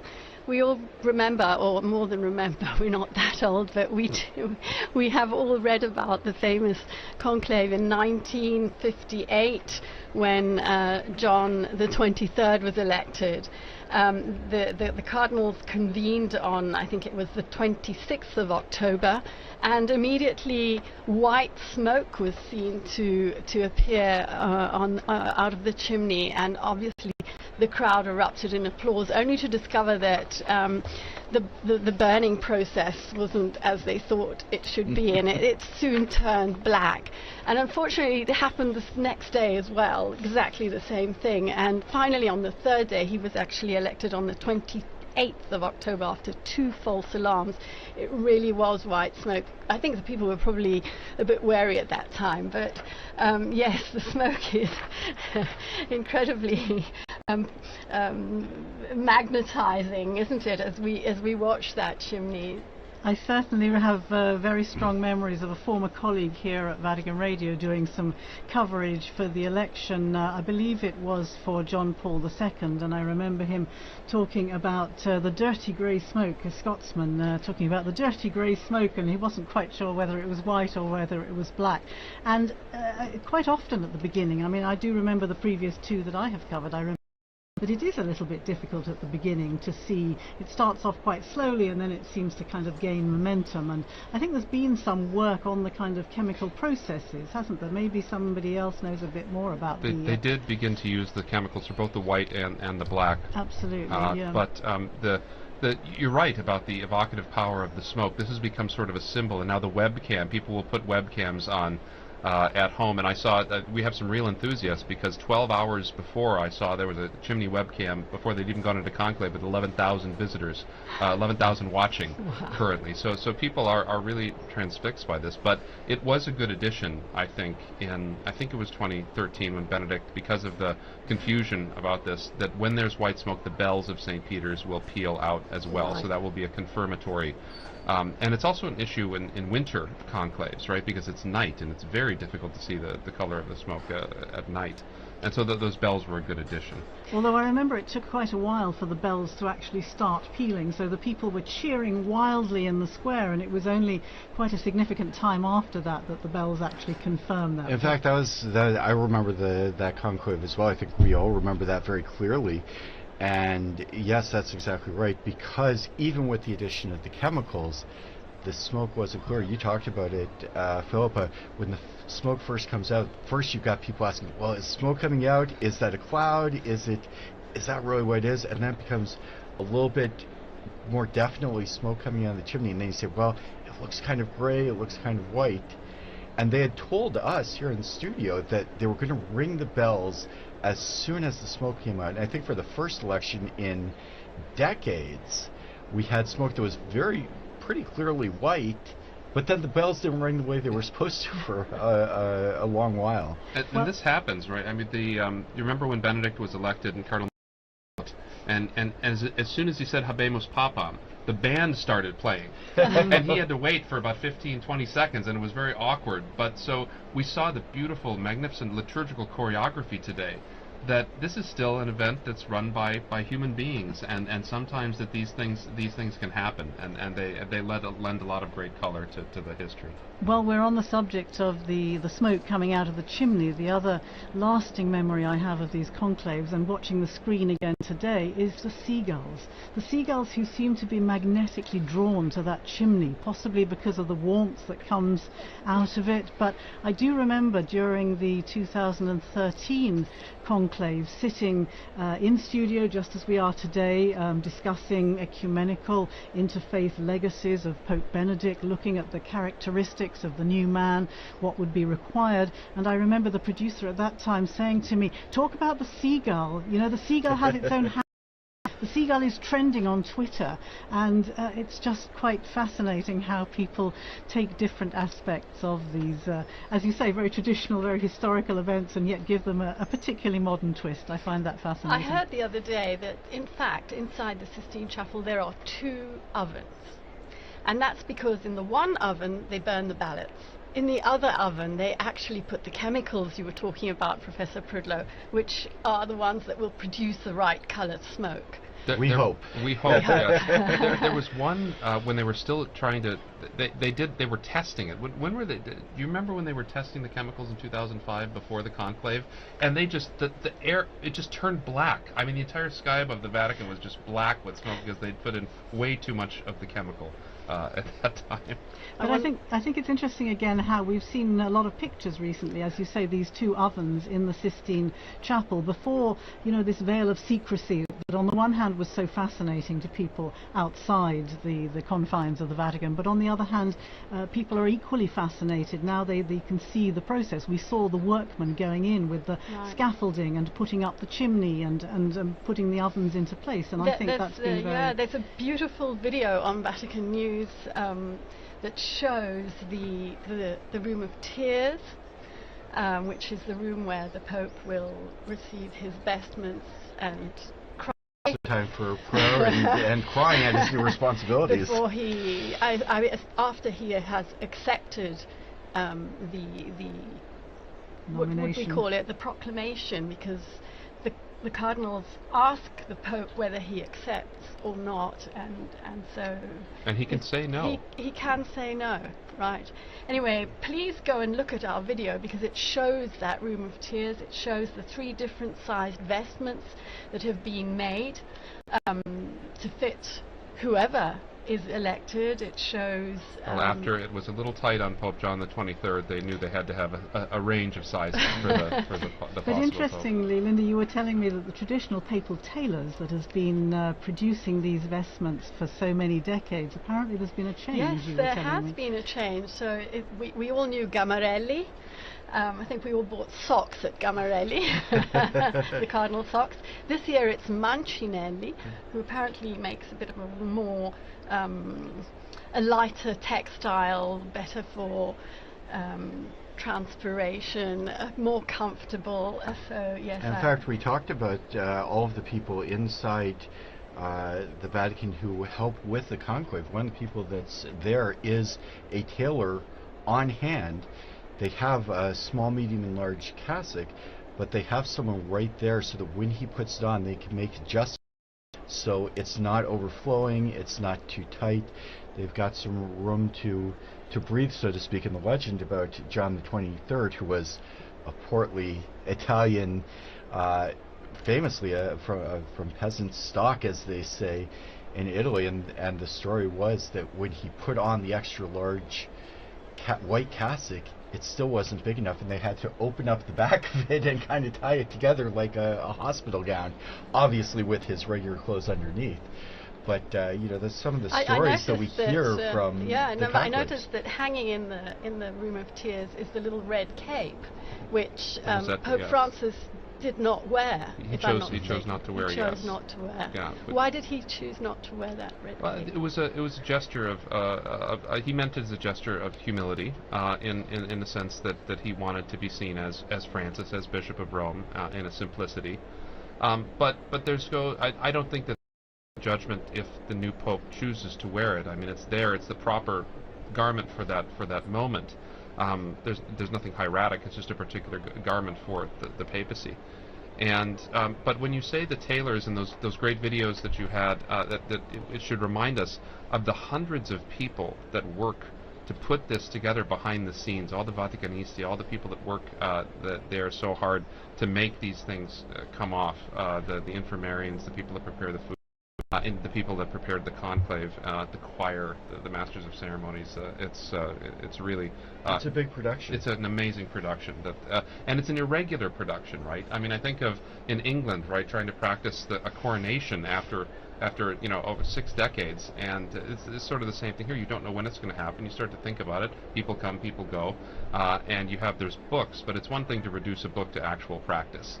And now that we have videos and things like that, it's so good to record those things and to help people to remember how difficult it is. And we weren't working in those days back in the 1970s, but I wonder what it must have been like to have had 2 of them in very, very close succession within, what was it, 33 days? 33 days. Was the length of the papacy, and so then the period after that when they elected the John Paul II. So barely the entire Vatican staff barely had time to get to relax and to recover from doing it all over again. It must have been an extraordinary moment. It was very interesting. I come from a very small diocese in the United States, Sioux Falls, South Dakota, which very few people perhaps have ever heard of. But one of our claims to fame, my former bishop was one of the very, very few bishops appointed by Pope John Paul I. So one of the very few people in the whole church who was the subject of an act of the papacy of John Paul I. I think a lot of us will have stories about our interactions with popes, not just the people who work here, but people throughout the world who come and see the popes. Do you have some memories of the popes that you've experienced through your time?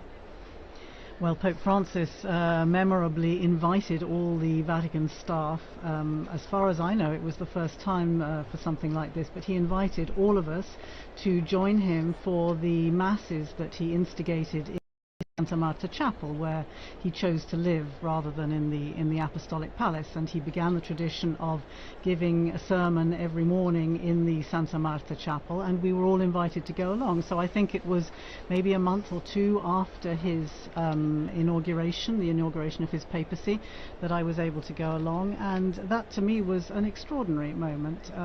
The previous time that I'd seen him was just after I think it was 3 or 4 days after papacy, the inauguration, or the election rather, when he was with all the journalists in the Paul VI Hall. You were there too, weren't you? And he announced why he had chosen the name Francis. He wanted to be to honour the name of Francis as a man of peace, a man of poverty, and a man of protection of creation. And these were, of course, 3 themes that he would develop so strongly throughout his pontificate. And that was, again, an extraordinary moment. It was extraordinary also that he called the journalists to thank them for the work they had done during such an intense period. We didn't realize how moving that gratitude would be. I can't but help think of his very last public audience, was to thank the medics, the doctors and the staff at the hospital who had taken care of him. The other thing I remember about that journalist was the way that he said, I'm going to bless you, but I'm going to do it in silence because many of you are non-believers or not share of the Catholic faith. And so there was immediately this great sense of openness and a great sense of respect for people who didn't necessarily belong to the Catholic Church. And all these signs at the beginning were just so very encouraging to people who'd somehow been feeling a little bit excluded or hadn't been given the same kind of welcome in the past. So these were very strong for me, and the Santa Marta was my opportunity to mention to him my interest in ecumenism and how I was at that time the warden of All Saints Church, Anglican Church here in Rome. And another important memory for me in that sense was that in 2016 I was able to welcome him because he became the first Pope to visit the Anglican Church in his own diocese of Rome. Of course, popes had visited Anglican Church.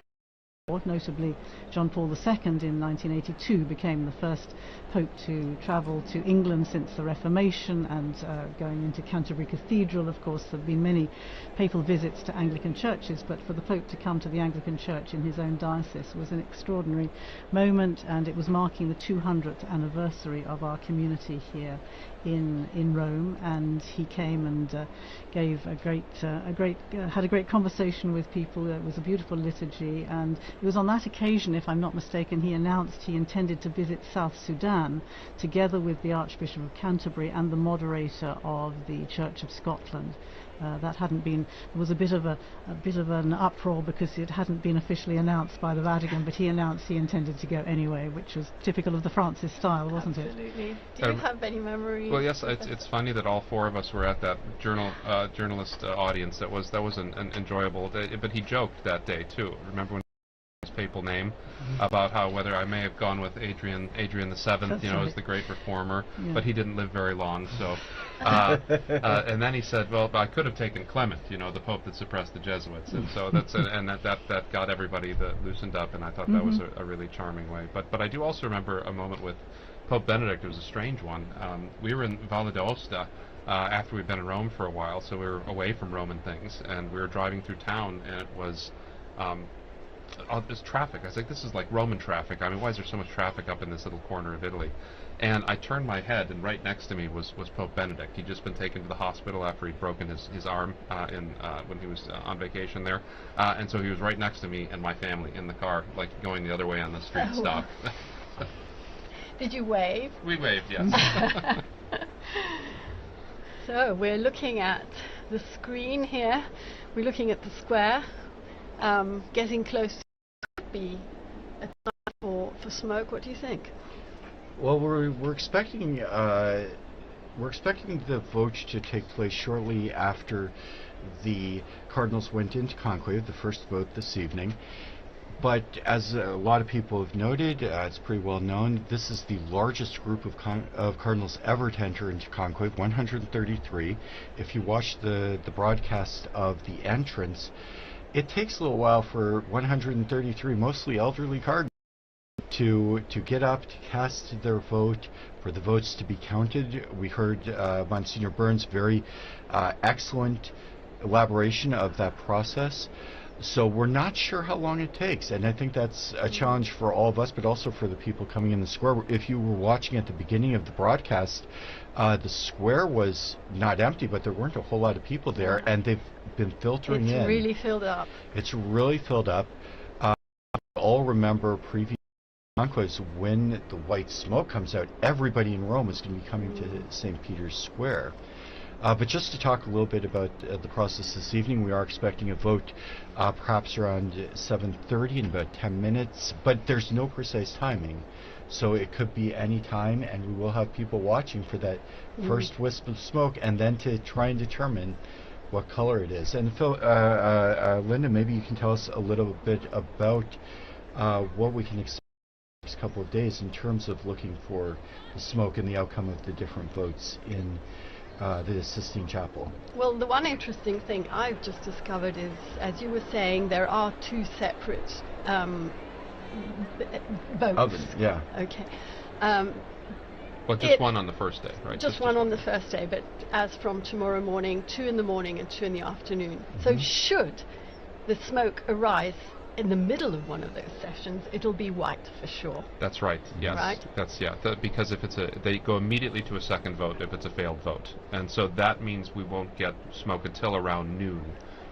If it's even later, in fact, I think we're expecting around 1 o'clock. Around 1. So if we do absolutely right, if we get it at 11:30, 10:30, 11, it will be white smoke. Yeah.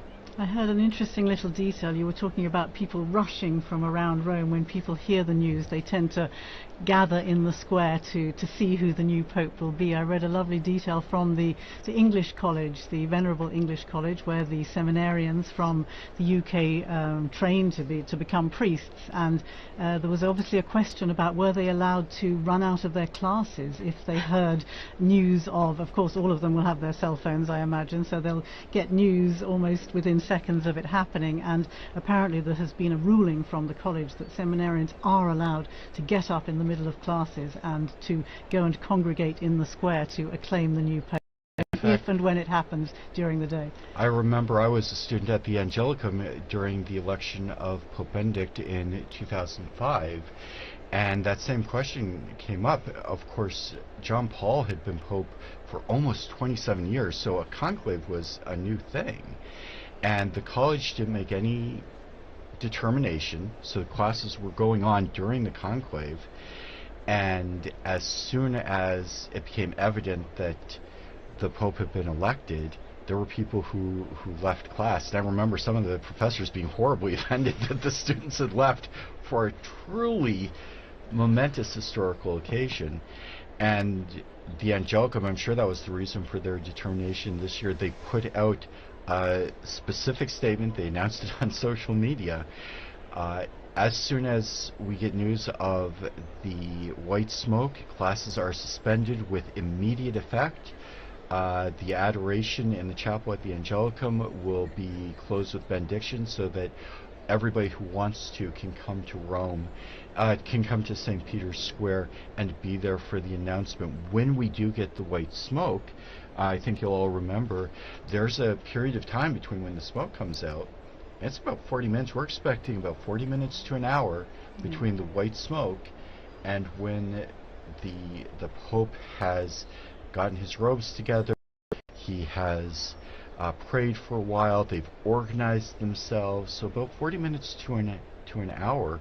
In the last conclave, which of course was absolutely historic because we still had Pope Benedict alive, that was delayed even further because Pope Francis wanted the first one to hear the news to be well, Pope Emeritus, as he eventually decided on the title, the Pope Emeritus, to be the first to receive the news, so they had to call him. And the story is that he was glued to the TV set watching the chimney, as we all are now, and they were ignoring the phone. And finally, someone picked up and said, "It's the Cardinals. They want you to be the first to know." So there's a little delay. We were talking earlier. There are 2 votes in the morning, 2 in the afternoon, and the expectation is there's a possibility of maybe as early as 10:30 or 11, but certainly a burning of the ballots at around 1 o'clock for the morning ballots, and then in the afternoon, possibly as early as 5 or 5:30, and certainly a burning of the ballots around. Tomorrow we're looking at perhaps as early as 7:30 for the second one. So if you go to our Vatican News website, see kind of a program that idea of when you can tune in and get the latest news from the Meanwhile, conclave. I'm seeing there 30,000 people in the square at the moment. 30,000? 30,000.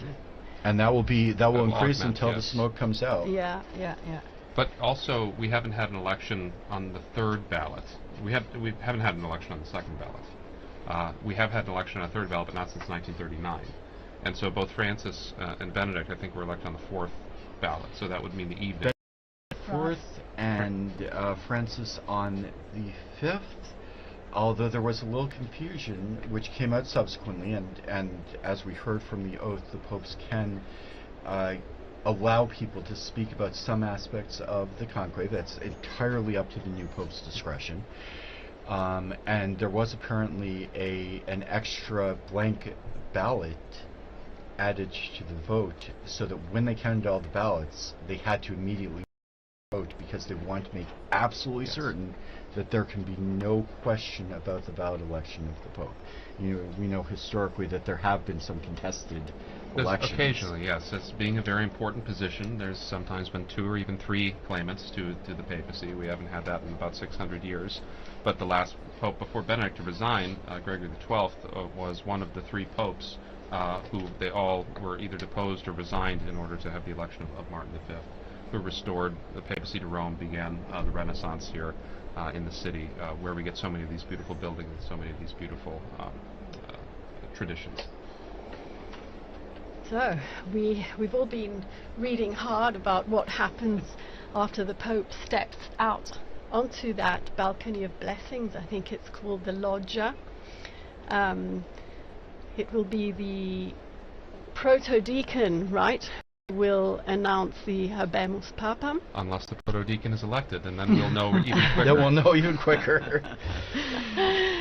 And he will give the formula in Latin. He will read the new Pope's name in Latin. Right. And then afterwards, the pontiff will step out, if I'm not mistaken. And that's when he has his first opportunity to introduce himself to the world. Philip, again, you were here. You made the announcement, as I recall, in studio of Pope Francis. But tell us your experience of that night when Pope Francis was elected, both here in the studio, but also as you were looking out at the crowds as they came to see the new Pope. Yes, you're quite right. We were doing a similar kind of marathon, for the days leading up to the white smoke, and it was the third day, wasn't it, that the actual news came, and second day of the afternoon, that's right, of the second the afternoon. Yes, it was quite late in the evening, which we may be going on to here today as well, but it was a similar sort of time. I seem to remember my other former colleague Susie Hodges was in studio, and as we were watching, the smoke started coming out of the chimney, and yes, you could hear the crowd going wild below. It really is. It's quite an extraordinary moment, I think. It's one thing to be here in studio, it's another to be down in the square, I think, because I was in the square. You were there, weren't you? You were reporting, you were doing what Devon has been doing for us today, reporting from the square, despite all the difficulties of getting a signal. I don't think the blockers were as powerful in 2000. I don't think the blockers were as powerful in 2013 because... I can't imagine. They have to keep up with such technology Exactly. today. I mean, you were talking about the sweeping of the Sistine Chapel, and also the Santa Marta. I would assume they have to sweep that as well. They but do. the Cardinals and all of their cell phones, check your phone at the door, and so they have to... There's also a bit of a natural blockage that happens, especially after the white smoke, when you go from maybe 10,000, 20,000, 30,000 to suddenly Everyone. 250,000 people, 300,000 people, not just in St. Peter's Square, up the Via della Conciliazione, the road leading to St. Peter's, and everybody has their cell phone on. And with great respect for the Italian telecommunications company, that's a big burden for any system. And so when you are trying to get out there and you're trying to send the video of you with the selfie with the new Pope, you might have trouble getting a hold of your friends and family back in England, back in the United States. That was most noticeable even during the recent funeral for Pope Francis, when you have those numbers. Again, I think the figures were 400,000 officially, weren't they, between those gathered in the square and those who were along Via della Conciliazione and down on the route towards St. Mary Major for the burial when Francis was laid in his final resting place. And again, the difficulty of getting any kind of signal to be able to send messages even was quite challenging. So yes, it is a problem, and people are gathering, and of course everybody now has a phone on them, and everybody. That was another thing I remember, because it was getting dark during the I remember waiting for March, Pope Francis. When the smoke came out, it was dusk, but it was still light out, and by the time they got to the actual pronouncement, the night sky was completely black. And there was a flashing of all those millions, or at least hundreds, tens of thousands of cell phones as people tried to take the first pictures of the new Pope. And that is something which, of course, is quite different from in past times when people would acclaim by applauding and cheering. But applauding and cheering has a lot to say for itself, because I remember being in that square and stepping out. And to be honest, I didn't recognize him. I didn't know who he was. But close to me was a group of Argentinians, pilgrims. And immediately I realized he must be Argentinian, because they went wild. And so I think I was online, I don't remember. I think I said, I think he's an Argentinian. And then, of course, everybody is looking for the biographies and trying to and the internet risks crashing as well, because everybody is trying to download that biography. Interestingly, I've noticed that the Vatican this time has come up with an extremely helpful dashboard, which again is unprecedented. As far as I remember, we had to do a lot of the research ourselves, but we now have a Vatican dashboard which gives you all the details that you ever wanted to know, or the basic information about the cardinals, all the cardinal electors, who they are, where they come from, how old they are, who created them cardinals, what their main features, if you like, of history has been so far, which is incredibly helpful for all of us trying to cover these things. That's progress, Phil. It is two-faced, in the sense that on the one hand, yes, we do have a lot of information much more readily at our fingertips. On the other hand, we are expected to be active on so many more platforms and to be there. And so it's been a really steep learning curve for us as well. We're going to have to be there when the smoke is white. We're going to take a screenshot, we're going to do a video, we're going to have a name out there. It's very challenging for journalists this time and age. And Lynn, I'd like to go back to something you said about the applause, where applause is very significant. As you mentioned, Dawn, in the past, sometimes it was by acclaim, it was the voice of the people of the city of Rome. But even today, in various liturgies, we hear the people to signify their acceptance, and it's not a legalistic form, but there is a place for the people to express their approval of a choice of a priest, of a bishop, and less formally here for the Pope. Well, Saint Cyprian, when he was defending the papacy of Cornelius, this was in 250 A.D., he said that the clergy of Rome consented to him. He was ordained by all the bishops and by the acclamation of the people. And so this is actually, it is kind of liturgical, the reception of the Pope coming out on the loggia, and then the people acceding to that election in the square. It's a very important moment. Now, sometimes the people historically have not always been so peaceable. They've made their desires known. So at the beginning, when Urban VI was elected, they made it very clear that they wanted an Italian, the people of Rome, and so that was an important way, and that's a way historically that synodality can work out too, in a way that people can have their voices heard, and this is a very historical way that people have had their voices heard. When you mentioned that we were talking earlier about acclaiming the Pope and thinking back to that election in 2013, of course, you have that incredible acclamation and cheering, but then the other lasting memory that I have is Pope Francis asking the people to pray for him before he gave them the blessing.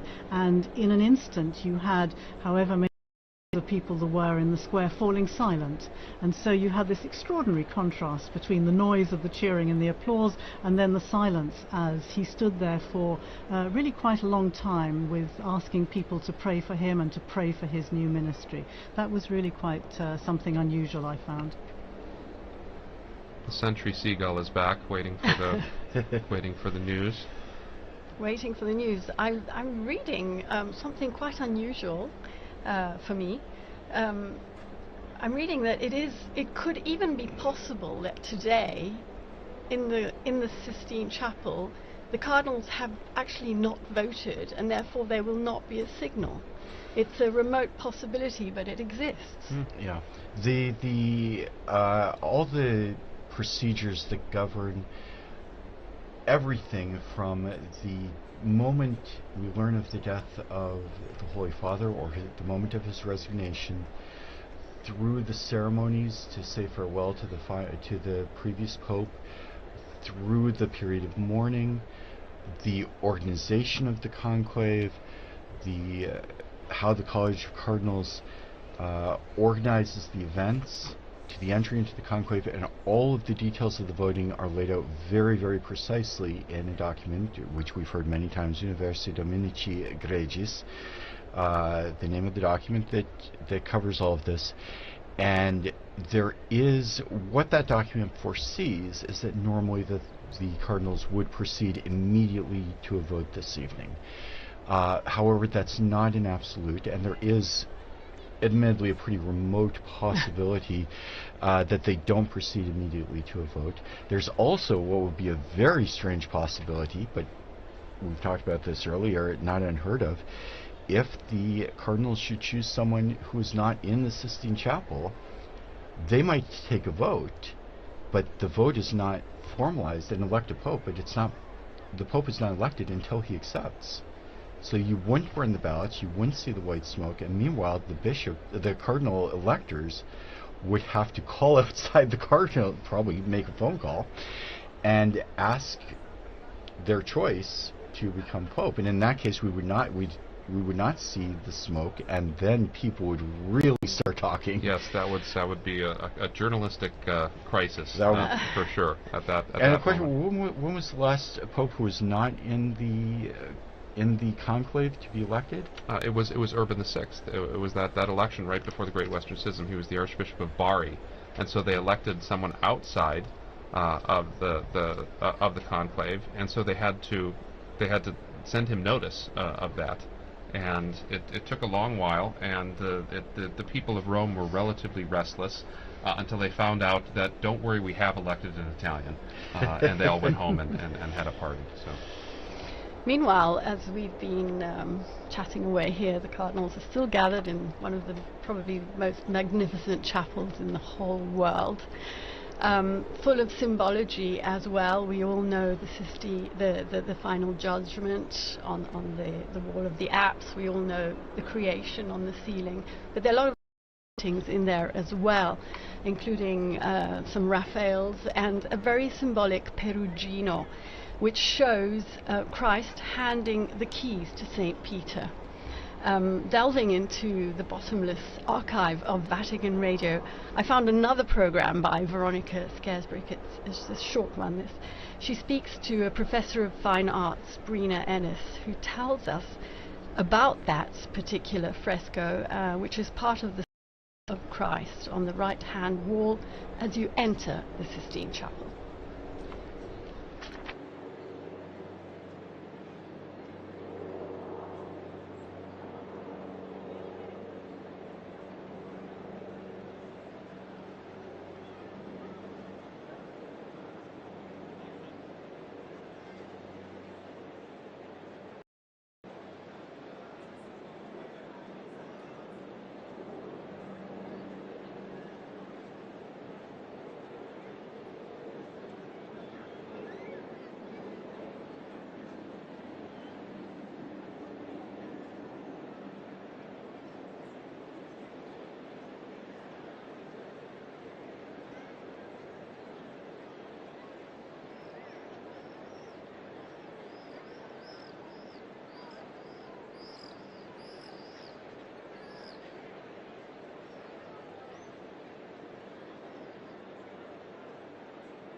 Yes, and we were listening there to Breda Ennis speaking to Veronica Gersbrick. She mentioned there the 265th successor of Peter, so she obviously did that program just before the election of Benedict XVI.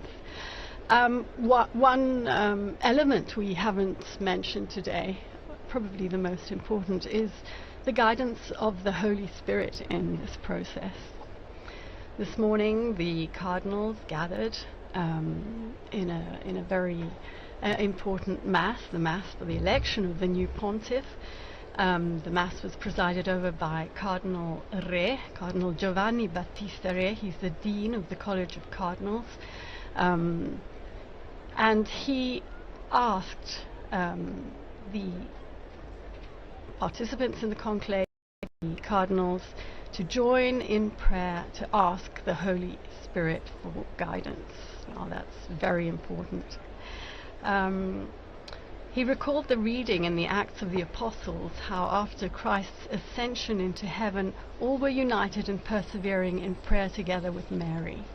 And the cardinal said that all gathered here today are praying together, as well as just a few hours before the start of the conclave, under the gaze of Our Lady beside the altar in this basilica, he said, which rises above the tomb of the Apostle Peter.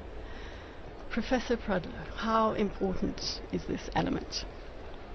It's irreducible. I mean, the selection. We saw that with the prayers at the entrance of the conclave. We saw it with the Missa Pro Elegendo this morning. The intoning of the Veni Sancti Spiritus, the invocation of the Holy Spirit on the work of the conclave. But it's also important that we remember, as the Holy Spirit guides and protects the Church, that we know that we also must cooperate with His promptings, with the promptings of the Spirit, in order to rightly follow God's will in our lives. And the cardinal electors have to do this too. It surprises some people sometimes that when he was Cardinal Ratzinger, Benedict XVI spoke about the Holy Spirit's role in the conclave, and he said, "I would not say that the Holy Spirit picks the Pope. I would say that the Spirit does not exactly take control of the affair, but rather, like a good educator, as it were, leaves us much space and much freedom without entirely abandoning us." And so the Missa Pro Elegendo this morning, the ceremonies at the beginning were meant to help the cardinals to be open to the Spirit in that way, and to put aside other agendas, other political ideologies, and be open to the promptings of grace. And so that's because, and I think that was something very wise of Benedict to say, because in the past, I mean, there's not always been good popes. I mean, in the history of the Church, there have been quite bad popes, and yet the Church endures, and that's the astonishing thing from an historical perspective. And so today, we hope, we pray that we are open to the promptings of the Holy Spirit for the cardinal electors. I think it's particularly interesting that Mass is not just for the cardinals, but of course it's a Mass in St. Peter's Basilica, open to the public and to a lot of other people who want to come along and want to be part of that moment at the beginning. As you say, it's marking the beginning of the conclave, and to be actually part of that and to be able to pray together with the cardinal electors for the new Pope is an incredibly moving moment. And again, I noticed this morning there were a number of the ecumenical representatives here in Rome. We have a new Anglican bishop, Bishop Anthony, who is the new head of the Anglican Centre. We have the head of the Methodist Ecumenical Office, the Reformed churches, and they were there together with representatives from the Council, the Dicastery for Christian Unity, again praying together and gathered together with the cardinal electors, praying for a successful outcome to this conclave under the guidance, as you say, of the Holy Spirit. And that homily by Cardinal Re brings us back to the whole concept of unity as well, because he also reminded those present about the duty to maintain the unity of the Church on the path traced out by Christ. And he explained that unity is marked by profound communion in diversity, provided that full fidelity to the gospel is maintained.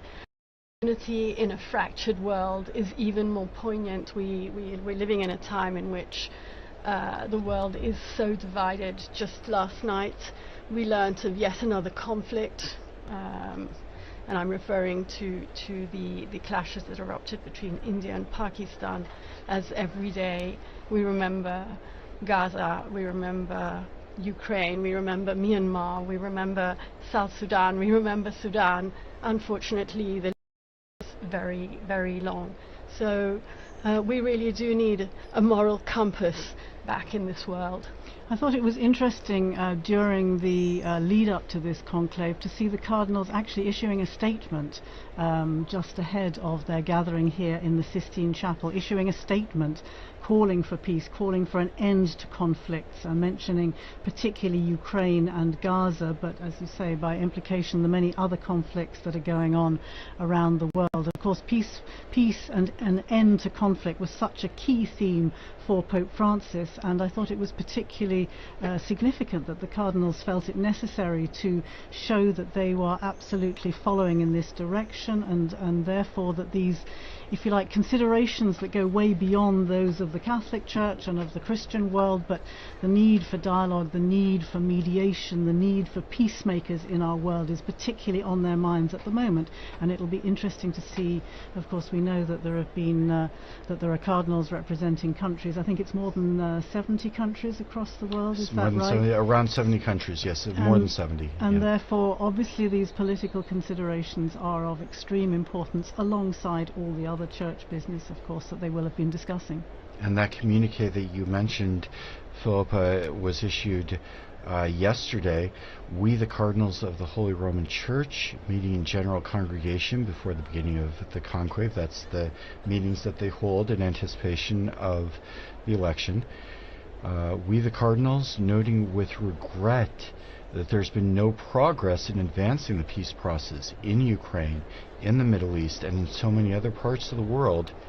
And on the contrary, attacks have intensified, especially against civilian populations. We Cardinals make a heartfelt appeal to all parties involved to reach a permanent ceasefire as soon as possible and to negotiate without preconditions, without further delay, the peace long desired by the peoples involved and by the entire world. And that's been that was certainly a constant theme in Pope Francis' pontificate. Linda, just a moment ago when you were talking about all of those trouble spots throughout the world, all those places of conflict, it sounded just like our former Holy Father, where at his audience he'd constantly go through a litany almost of places that needed our prayers, where we needed peace. And the Cardinals conclude their appeal: we invite all the faithful to intensify their supplication to the Lord for a just and lasting peace. Linda, I know you follow closely the Pope's appeals for peace over the years, not just Pope Francis, but also before that. Yes, as you were speaking, my mind immediately went to an interview that our colleague in the Africa English section did immediately after the death of Pope Francis. He interviewed the Bishop of Juba in South Sudan, who said, "We have lost the only advocate we have on this world scenario. We have lost the only voice who brings our suffering to the international community whenever he can." You know, it's a huge, huge void. Who is going to speak for us? One of the historical titles is Pontifex Maximus, right? The Pope is meant to be the chief bridge builder, and the papacy has a unique spot on the world stage to be able to do that with its diplomatic corps, with its experience in this area. And I think back, Francis stands in a long line of popes who have been dedicated single-mindedly to peace. I think Benedict, one of the reasons Benedict chose that the name was Benedict XV, the great Pope of Peace in World War I. And I think of all of the appeals that Pius XII made during the devastation of World War II.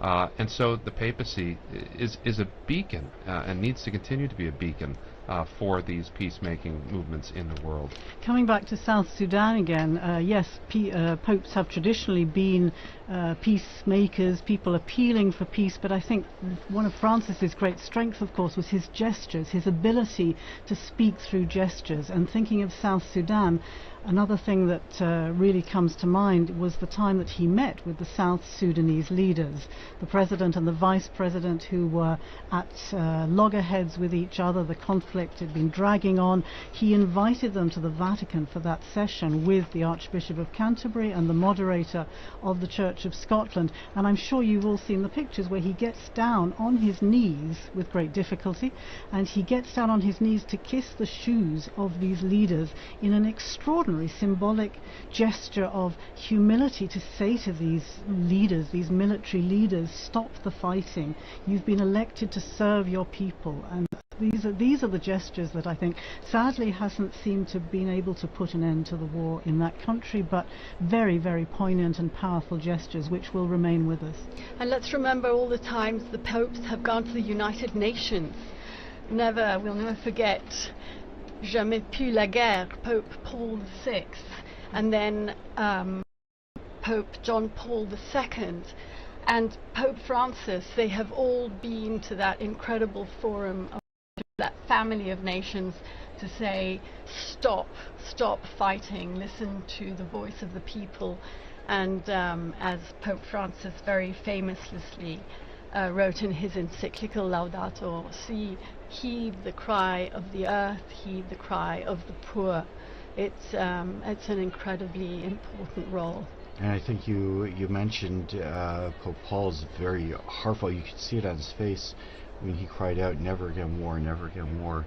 And I think every subsequent pope that's visited the United Nations has quoted him there. I'm not absolutely certain of that, but Don, you mentioned the unique place of the Catholic Church. The Church is present in just about every country in the world, so they have a stake in a lot of these conflicts.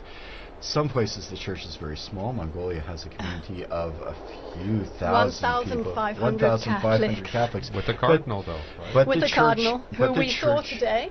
Is Cardinal present Marengo. throughout the world. It does have the diplomatic corps, and I know you've done some studies to the diplomatic corps. It's not just the Pope's gestures, which are very, very important. You mentioned the beautiful gesture of the Pope kneeling at the feet of the leaders, but there's also so much work that goes on in the background, which is animated and inspired by the Pope. That's where the Secretary of State, the nuncios, are really trying to carry out the background work of trying to make the Pope's appeals a concrete reality. One of the surprising things, people come to Rome, they find out it's a city with two sets of embassies, that there's embassies to the Republic of Italy and there's embassies to the Holy See. And the Holy See has diplomatic relations with an immense number of countries, including countries that are at utter loggerheads with one another. And so that in situations of war, in situations of conflict, nations can come to the Vatican and use the diplomatic service in order to exchange messages of peace, in order to exchange messages offering ceasefire. And so it's very important to remember the work of nuncios, of the special envoys, when the Pope sent Cardinal Zuppi to Ukraine as a special envoy for peace, that this is something the Catholic Church is very good at and can be a force for helping to establish lasting peace in these troubled areas. As you said, Don, that's something that the Church can do, where you can speak with both parties as, if not exactly a neutral party, but at least something that's a little taking a step back, where you can't talk to one another, but you can talk to someone else. We saw that with the Second World War and some of the tremendous work of the Department of State. We also have seen with the Secretary of State, one of the big issues is the plight of displaced persons, and that was a big work of Vatican Radio in its early history. Linda Philippa, maybe you could speak about that role of the Holy See in the humanitarian work of the role of Vatican Radio in the humanitarian work of the Holy See.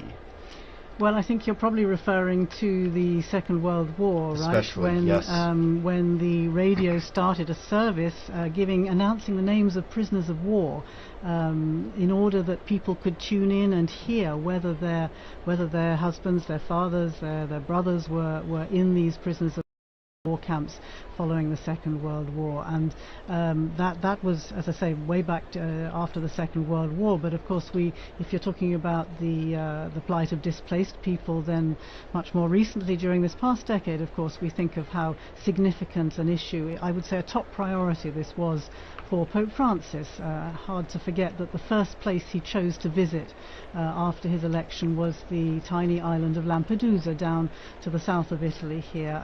Why? Because he wanted to remember all the people, all the many people who have lost their lives trying to flee their countries, trying to get to safety and security for their families, and losing their lives in the Mediterranean in these terrible flimsy boats that just capsize.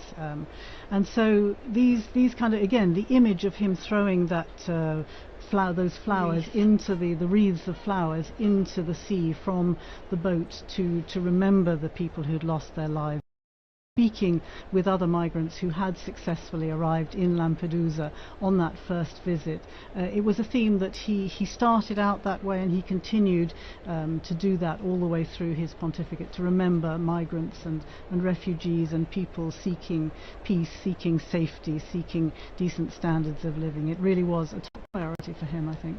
And he did that in the company of the ecumenical patriarch, if I'm not mistaken. I think Bartholomew was on that boat with him. Bartholomew went to the refugee camp in Lesbos. Right. I think you're thinking of the time he visited there when he went on a trip to Greece, and he travelled there with, yes, Patriarch Bartholomew, for whom also this is a priority. And it was, again, a moving occasion to talk to many of these men, women and children who had risked everything to cross the sea to try and get to safety. And yeah, meeting with refugees in the camp there was another very significant moment. But also here in the Vatican, you remember, he invited families, he had families come over here with the help of the St. Egidio community. The humanitarian corridors. The humanitarian corridors program. There was an awful lot of work went on together with the dicastery for integral human development and the refugee department there, and all the work that's been done, particularly during this past decade, I would say, is extremely significant. Meanwhile, I'm seeing here on the chat that's adjourning us is that the people in the square are clapping their hands in an attempt to get the Cardinals to hurry up with the voting process. We're going to have an Urban the Sixth situation. Oh. They've been in there for a couple of hours now, haven't they? They have been, yeah, they've been waiting out there. Maybe we can take a short musical break. Mm-hmm.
And once again, we welcome you to Vatican Radio's live coverage of the conclave to elect the 266th successor of St. Peter.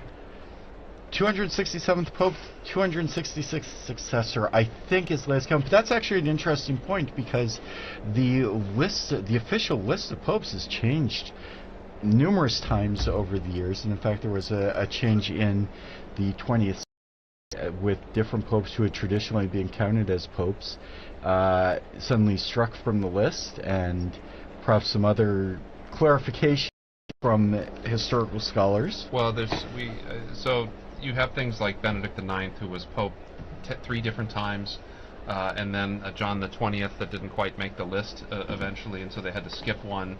And so the list of popes does, when historians look at these things and they get more details and they get more ideas, the Church will decide whether or not that this person was a legitimate Roman pontiff or not.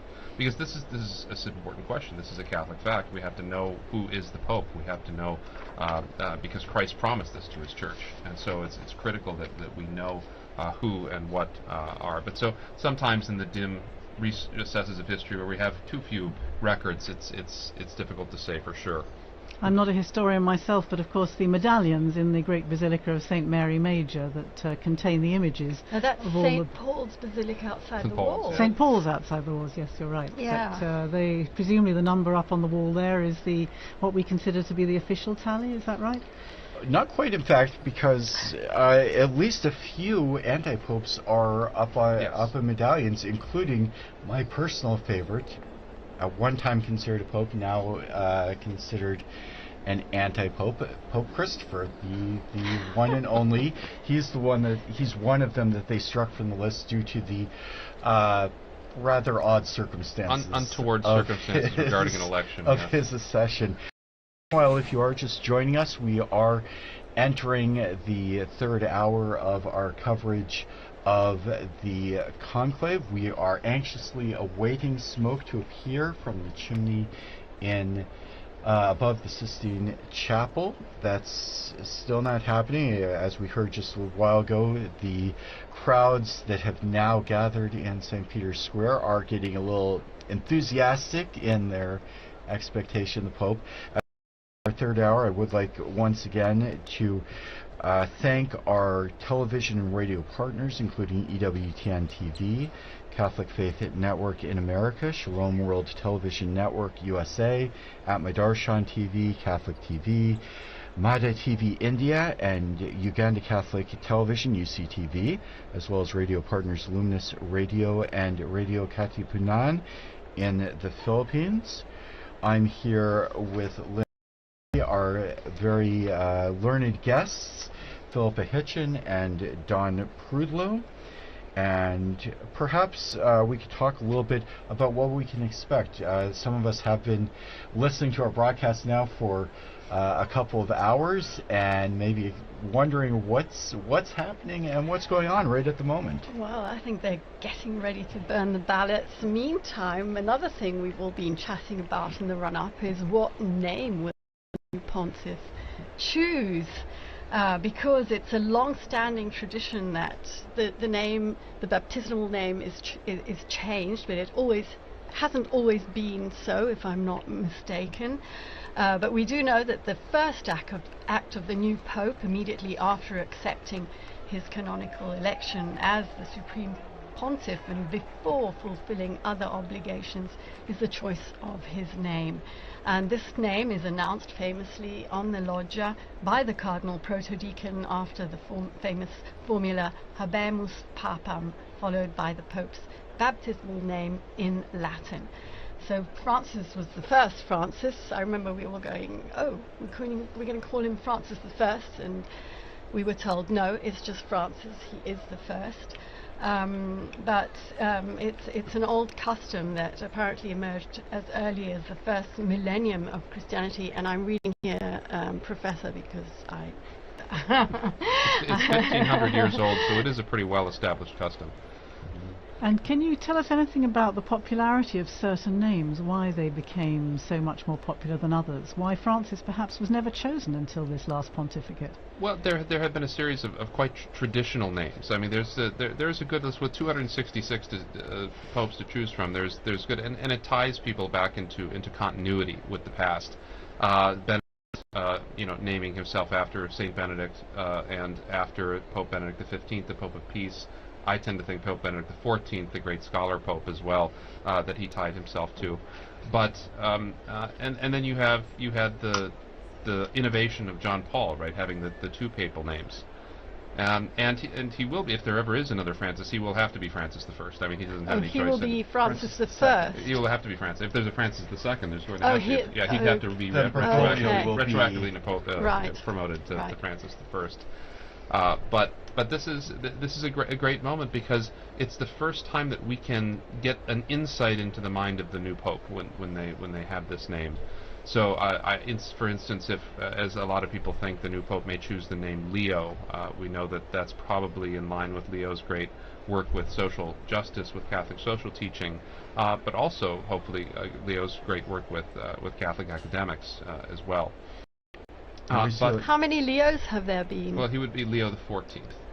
So there would be Leo the 14th. But John, you'd have John would be a popular one, Paul would be a popular one, or John Paul III even. But all those will have nuances, right? They'll all have meanings that the Pope will be able to tell us, and we won't be able to exhaust them. I mean, they're suggestive, right? We'll see. Well, that's an interesting name. And the commentators will be out in force to explain exactly why the Pope chose that particular name. We've seen there's certainly a tradition of choosing names from immediate or close predecessors. There has been, and Benedict sort of broke that, and that was interesting. And I think that's because we had John Paul and then John Paul. I think that was good to break off from that a little bit. But you're right, they go up and down in popularity. I doubt that we'll get a Sixtus VI. I think that we may have ended that line. Won't make we it. Haven't had many Pauls. We haven't had many Pauls, right? There's been a lot more Johns than Pauls. But that's definitely a possibility. That's not. But then you have these strange names from early in papal history, right? Like Conon or Lando, and those are likely going to continue to stay in abeyance. But a name like Innocent or Clement, right? These were immensely popular in the 17th and 18th century. And they tied them back to those great histories with those names too. I mean, John's was kind of a surprise, because there had not been very many creditable Johns in papal history, and so it was kind of a surprise, particularly. And there was controversy even about his numbering, because one of the anti-popes of Avignon was John the 23rd. There's actually an anti-pope, John the 23rd, buried in Florence, so that was confusing as well. But he wanted to make his personal statement with that. And as you say, some names gain popularity because of wildly popular popes, but some names fall off when you've had a pope who really did have, as you said, a discreditable reputation, and suddenly we see a lot fewer. One of perhaps the most famous bad popes, Alexander VI, and we did have a successor, but afterwards the name just kind of fell into disuse for now since several hundred years. Right, that's right. But this, I mean, there was very good Alexanders in history as well some not so good Alexanders. But and popes don't always choose a name based on Christian principles. So Pius II, he was Aeneas Silvius Piccolomini, and he was so enamored of the Aeneid that he wanted to be Pius Aeneas. So he was Pius II, not because of any devotion to St. Pius. Julius because of devotion to Virgil. To Virgil. Well, it's much like Dante, right? Our beloved Dante. And Julius II wanted to be named after Julius Caesar. I think so. That worked. But there were both Piuses after Pius II and Juliuses after Julius II. So having had so many Italian popes, of course, throughout history, all selecting from perhaps what you're talking about, some of the traditional names, I'm wondering what a difference it might make having cardinals from these 70 different countries, and if perhaps we should have a pope from Africa or Asia or again Latin America, wondering what difference that might make in the selection of a name. That would be interesting, because we have had Greek popes and Syriac popes and African popes. The great Pope Gelasius was North African. and Pope Zephyrinus was Syrian. There was a period in the 8th century where we had almost all Greek and Syrian popes. And so looking back to that history would be instructive as well. I mean, to the persecuted Christians of the Middle East or of North Africa, it could point to that and still be rooted in the Church's history as well. You certainly need a historian on hand, don't you, to help you make this selection? I can see that you're never going to be out of a job. They've never let historians into the conclave. There's no on-call historian, so maybe. And how important is it that a pope be proficient in Latin? Well, I think it's critical as the patriarch of the West and as the head of the Latin Rite of the Catholic Church. I mean, it's pretty critical. And you saw, I mean, when you have these big international events, you notice that the entire thing was conducted in Latin for these cardinals, and it helps in a certain sense to decenter any particular ethnicity or linguistic group that provides something of that common unity that when the liturgy used to be in one language, that did provide that commonality throughout the world, but still today provides it at these really critical moments, so that when all Christians come together in Rome to celebrate Mass with the Pope, that they can sing the Pater Noster as one in one language, and so I think that's a wonderful thing. So it's pretty critical that he knows. The new Pope will have to know Italian too, since Italian has become the lingua franca of the Holy See. It was very interesting during the broadcast prior to this one when we watched the Cardinals going into conclave, and there was a long moment where each of the Cardinals swore to uphold the oath. The full oath was read by Cardinal Parolin, and then each successive cardinal said, "I personally swear to abide by this with my hands on the Gospels." But all of them made that oath in Latin. And if you were watching on the video, you saw they had a cheat sheet in front of them with the precise phrase. What was really fascinating, you saw Latin cardinals, but you also saw cardinals from Eastern churches from all over the world, and each of them was pronouncing the exact same words in Latin in their own language. And I thought that was one of the most moving parts of the ceremony, where you'd hear an American perhaps with a bit of an Irish accent, and you'd hear a Japanese cardinal or an African cardinal, or cardinals from all over the world. I heard Stephen Brislin with his South African accent. For those of you, I mean, we all remember Pope Benedict pronouncing his Latin with the very strong German accent, which I found very endearing. So it really does offer a kind of point of unity where it's not a living language that's going to be privileged, but it's a language that everybody can kind of have a share in. And yet the language question, of course, is quite an issue for cardinals coming from so many different countries, perhaps in places where they haven't had an education in Latin to the same degree as would happen here, for example, in the universities, the pontifical universities in Rome.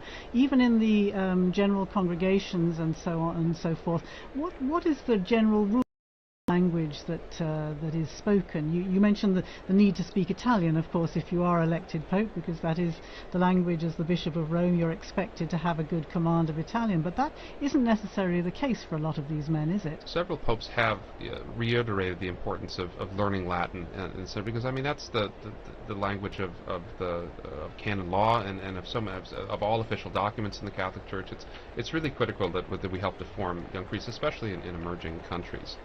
But then we also expect them, like you said, we expect them to learn Italian too, and so this is also extremely difficult for particularly non-Mediterranean, non-Western people, and so a privileging of Latin would sort of decenter Italian in that way a little bit. You would still have to learn Italian, but you'd have this more focused on the universal language. And that's a bit an interesting question. Up until not very long ago, most of the would have had some common language, maybe not knowing Latin very well, but having a little bit so that they could at least talk to one another.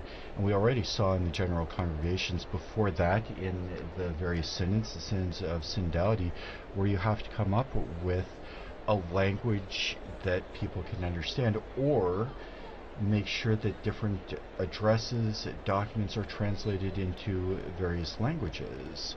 For a long time, the cardinals would have been largely well educated, and or when I say well, not good, but in the sense of had a lot of education and maybe could talk to one another. One of the things they've talked about with this conclave, with 133 different cardinals, not all of them speak Italian, not all of them speak English or Spanish, which are somewhat common languages, but they're in a room where if they want to talk to one another, there are some limitations as to their ability to communicate.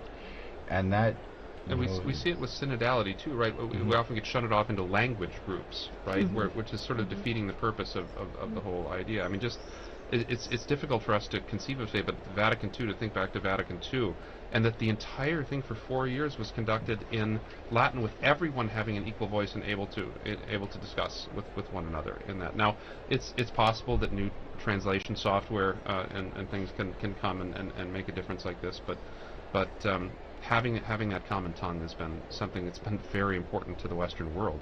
That would be an interesting technological change if in some future conclave they're all issued a universal communicator to translate on the spot, and then you don't have to worry about translators coming in and violating. And I think about that ecumenically too, because I mean the use of Latin transcended the boundaries of the Catholic Church for so many centuries. In Europe, it was the common diplomatic language. It was the language. There's a famous exchange between C.S. Lewis and an Italian priest. Neither of them spoke the other's language, so they wrote each other letters in Latin. And so that is one of those commonalities too that we all share. Yeah. And we're still waiting for the even the seagulls. Even the seagull has given up. Yeah. I'm hearing it's getting chilly out there as well. And one of the things that we can expect that at least some of the cardinals probably have in mind what effect this is having on people outside. I would think yes. Could be a good sign because. Or it could be just that they're waiting to burn the ballots. Who knows? But they should, because it's just one ballot, that they wouldn't have to wait after the scrutiny is done. But as you were saying earlier, I think, Chris, this is going to affect timings, isn't it? I'm imagining not just today, but we start again tomorrow morning. Just give us a recap of the times that are expected. The Cardinals gather again at 9 o'clock in the morning, is that right? Inside the Sistine Chapel? They begin with Mass and prayer. The actual voting is largely, as we've said, it's not a point. The conclave is not a place where people are going to get up and give campaign speeches, or much speeches at all. I've heard many cardinals talk about conclaves as more like a retreat than anything else, and when they come into the Sistine Chapel and do the vote, that's all they do. So what we've been kind of expecting, it's very imprecise, as we're seeing even as we speak, we're kind of expecting the first vote to take place and maybe be finished up by 10:30 or 11 o'clock in the morning. If there's a positive outcome, we would see the white smoke then. If not, proceed immediately to a second vote, which is then going to take another hour, an hour, or an hour and a half. And at the conclusion of that vote, they will burn ballots from both of the previous scrutinies. So then we could see or white smoke. The kind of general feeling and general ideas that might happen around 1 o'clock each day. Yeah, and let's remember that this service that we are providing is not just in English, of course. Being Vatican Radio, it's in 7 languages, the live service that we are doing now, but the other languages will also be broadcasting, so it's going out in a lot of languages as we speak, and of course everything is on our website, on our social media, on Twitter, and not just spoken languages. And not just spoken languages, the sign languages, in various sign languages. There's the Italian sign language, the American sign language, and I'm here. We have Devon on the line. He's still in the square. Devon, hello, hi, good.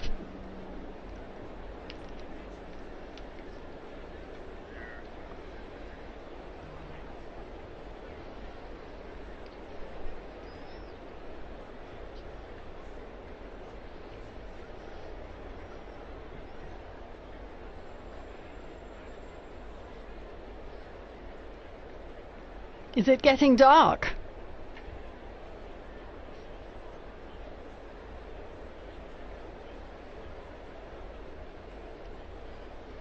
We're all wondering what's going to happen. We've the two and a half hours since the beginning of this commentary, and so yes, the seagull appears to have also left its position next to the chimney.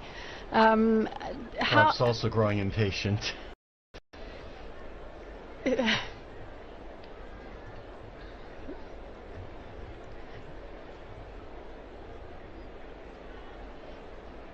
Have you spoken to any other pilgrims or Romans in the square who have specially come for the occasion?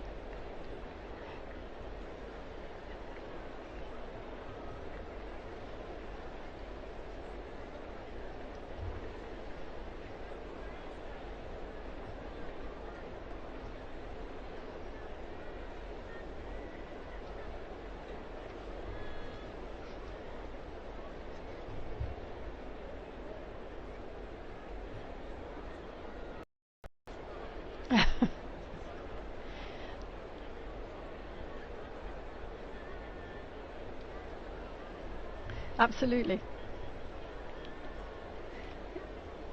We will. Thank you very much, Devon. And what's very interesting is that if they've chosen not to do a vote this evening, or if there's a problem, it's probably not the level of intervention that will cause them to break the conclave. So there's no real means for them to let us know what's happening inside. So we're gonna keep guessing and keep waiting and praying. For those of you who are listening in, we can tell you a little bit about how you can listen in to and follow the papal election on Vatican Media. As we mentioned, we followed the Mass for the election of the Roman Pontiff earlier this morning. You can learn some more about that on our website. If you're watching on TV, you see our famous seagull has returned, at least one of them. There are various languages that you can follow the events in, including sign languages, American Sign Language, and some of the Spanish and Italian versions. Vatican Media is also providing video and photo coverage of the various events that took place today, the Mass and the entry into the conclave. And we will be opening up a live broadcast for each of the periods when we do expect a papal vote, continuing tomorrow morning, beginning at, I believe, 10 a.m. I think the broadcast goes live at 10:30 a.m. 10:30 a.m. And you can go to our Vatican website to find all of the broadcast times, and we do really hope you will join us. We do invite you as well to visit our social media pages, including Facebook, X, Instagram, and YouTube, where you can follow along and see everything that's happening, or in this case not happening, this evening, as we wait for the sign that a scrutiny has taken place. You're talking about social media, you're talking about the radio broadcasts. Of course, the Osservatore Romano, the Vatican newspaper, is also waiting anxiously for the results of this papal election. If I remember rightly, they produce a special edition, remember rightly. Yes. And almost as soon as the announcement is made on the balcony, the presses start rolling, or at least the copy editors start putting out this edition so that it can be distributed free, I think, in St. Peter's Square to people as soon after the event. As was the one that marked the passing of Pope Francis. Meanwhile, they tell me we have someone else in the square. It's Sister Nina Krafic here at the Dicastery for Communications. She is a communications expert. Nina, hello.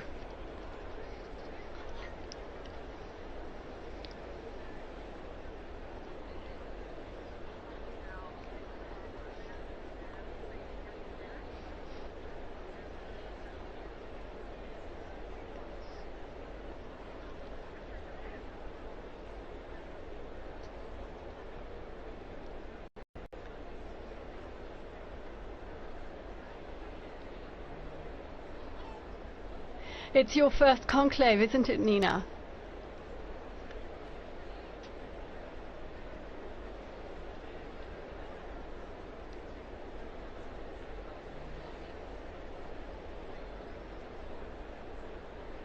You are an expert in communications, but not only in social media communications.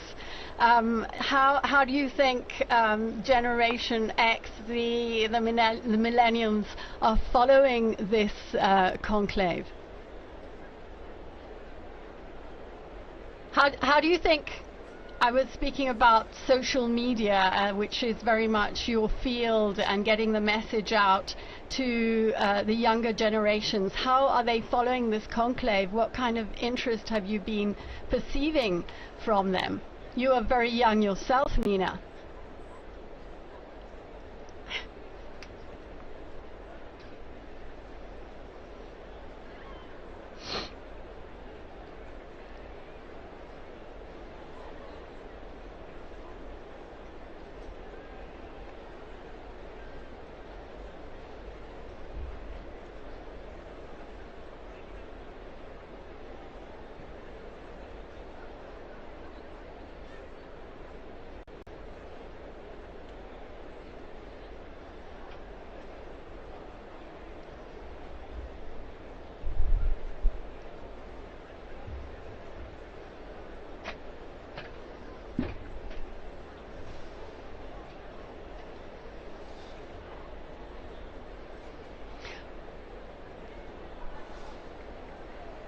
Well, you know how we knew that you were there, Nina?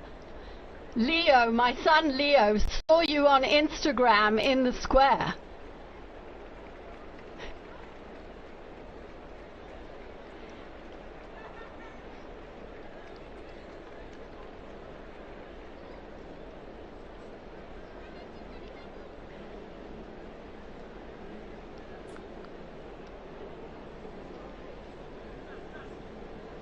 Right.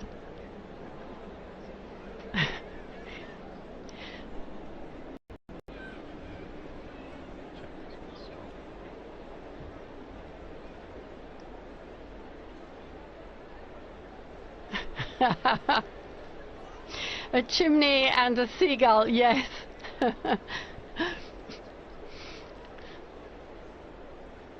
Thank you, Nina. Yes.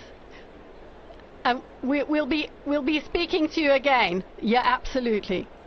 Okay. Thank you. Bye-bye. Bye-bye.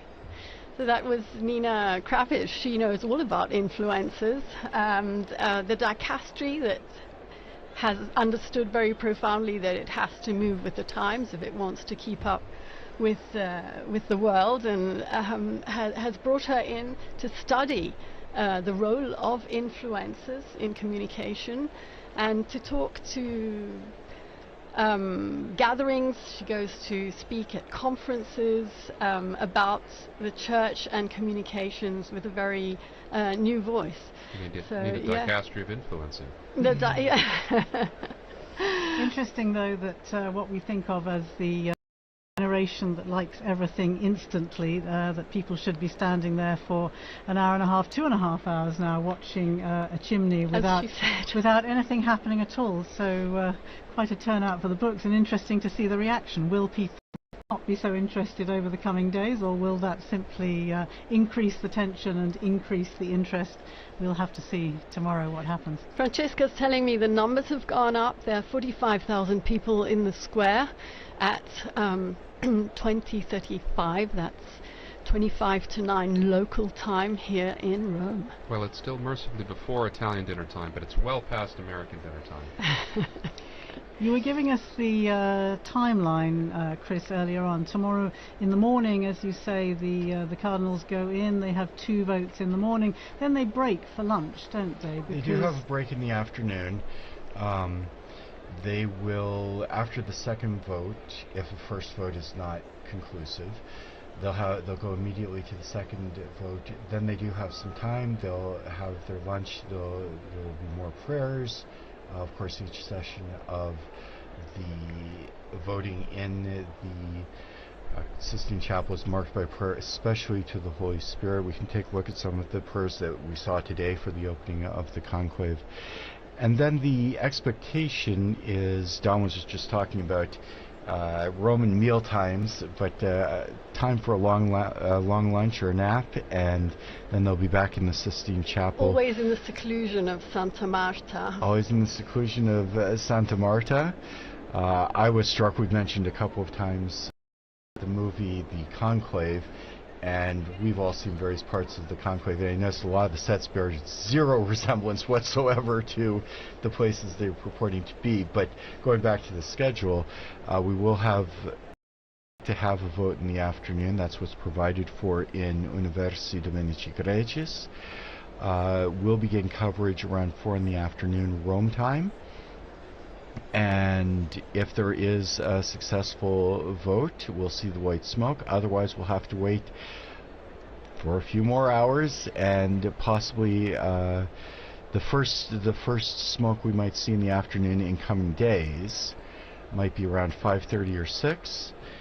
Later, if it does go to a second ballot, we will see smoke of some sort, hopefully, around 7 or 7:30 is the expectation. But as we talked about, there was I'm getting news about that. Apparently the last time there was not a vote, so there was no smoke during the session, was in 1941. But they're also pointing there wouldn't out... have been, right? Because there wasn't a conclave that year. Ooh, wow. So that was to be expected. So that was not a good information I get here. Because they also point out there were far fewer cardinals in that conclave, but as you say, no conclave in 1941. Maybe they meant 1939. We'll have to check that. Check on that again. And still nothing. It still looks quite light out there. And of course, the cameras are pointing out towards the west, so the last shreds of daylight will be seen from the perspective that we're looking at the chimney, whereas if you, for those in the square, if they turn around and look out, they'll see that the light is dying out. We can see out the window here, sky's growing pretty dark in the other direction, and we might have a situation where it does become difficult to see the smoke or tell what color it is. In which case we would be waiting for the bells again, as we were mentioning earlier, if it's a successful vote. Otherwise people will be craning their necks to see what they can see from the square. But meanwhile, it might be a good opportunity to talk about one of the unique features of this conclave. For, as we've mentioned earlier, there are 133 cardinals who entered into the conclave. That's the largest number of cardinals ever. And there was actually a little bit of a discrepancy in the law and the procedures governing the conclave, because Paul VI in 1975 had introduced that the maximum number of cardinal electors would not be more than 120. Don, maybe you could tell us a little bit about the history of the numbers of electors. Maybe even going back a little further, the question of the maiden elector was a very contentious issue, and when popes would make new cardinals to influence perhaps the conclaves, this was a big point of contention with the college at times. Yes. Absolutely. So the origins of as you know, there are 3 levels of cardinals. There's cardinal bishops, there's cardinal priests, and cardinal deacons. And originally, there are 6 cardinal bishops of the Suburbicarian sees. He's like Frascati and Ostia. Ostia is the senior bishop on the see. There were 35 cardinal priests. Cardinal priests were drawn from the original tituli, the early parishes of the city of Rome. And so we can see before even the year 500 the lists of the original parish. And they would be given the title to these parishes. And there were 14 cardinal deacons. The city was divided into 14 different districts based on the needs of the faithful. And so as time went on, this number was fixed at 70. But during the early modern period, the church had grown so much and worldwide that 70 wasn't enough to give a decent representation for the church anymore. And so during the after Vatican II, the number was increased to 120. And this allowed for a much wider representation of cardinals from throughout the world. And the discrepancy came because because popes wanted to make more appointments, because you have cardinals aging out all the time. They're always, every month or two you have another cardinal that doesn't get to vote anymore. And it's not just Francis that exceeded the number. Benedict and John Paul also exceeded the number. They just did not have a conclave during the period when the number was exceeded. And so clearly it's the manifest will of the supreme legislator, the three last popes, that if there were to be a conclave, it would be that all the eligible electors. So the cardinals a couple days ago made a decision saying that this was the manifest will of the elector. All cardinals under 80 who are in Rome and can participate can vote. Joining us now in studio, we have Joseph Tulloch, our very own Joseph Tulloch from the English section. We were mentioning the Mass. Joseph was actually one of the readers at that Mass, as he read the other day at after the funeral Mass in suffrage for Pope Francis. Joe, you were standing out there in that square filled with tens of thousands of people. First of all, would you like to tell us what that felt like and how you lived this experience? Yeah, sure. Hi everyone, I'm Joe. I'm part of the English team here at Vatican News. And what Linda's talking about there is, so I was reading this morning, but before that I had the chance to read at the second, what they call Novem Diales Mass, so the second Mass basically in memory of Pope Francis. It was really nice. It was a really great opportunity to say goodbye to the Pope. That was right after the death, and we were still really missing him. So that was a really great opportunity. There's about 200,000 people showed up for that Mass. I think some of them had been planning to come. There was supposed to be the canonization of Carlo Acutis on that day, and so there was lots of young people who were already going to be in Rome. But what was nice was they were clearly happy to be there for the Mass that they had to go to instead, which was the second memorial Mass for the Pope. There's lots of cheering. They really, there was really. Sorry, I thought I saw a flash of smoke there, but it was just a seagull's wing, I think. Right. Very disappointing. Yeah, so that was a really great opportunity. And then this morning too, that was the Pro Eligendo, so the Mass for the election of the Pope, and it's basically this opportunity for the cardinals to come together, and together with the people of God, lots of ordinary Catholics and perhaps some non-Catholics gathered in the Basilica with them to pray and to invoke on this conclave process. So really nice. I did, to be honest, when I've been here now at Vatican News for about 2.5 years, and I always imagined that the conclave would be this period where I'd be doing so much journalism and going around and reporting on everything, and in the end I've just read a lot of Masses. But that's nice as well, and I've really... You've been working hard as well, writing yes, that's true as well. And what reading did you do this morning? So it was a reading, putting me on the spot, it was from, I think, the prophet Isaiah, and really nice reading about, I think it's the one that has... the Spirit of the Lord is upon me, He has appointed me to preach the good word to the poor, something like that. So the kind of a reading coming out of this prophetic tradition in the Old Testament, and of course the readings are picked, I assume, with kind of the idea of reminding the cardinals of what they're looking for in a pope, so somebody who will have the poor in mind. I think I'm getting the reading right. It's funny actually, when you're there reading, you're so focused on saying the words right that you're not even thinking about what it means.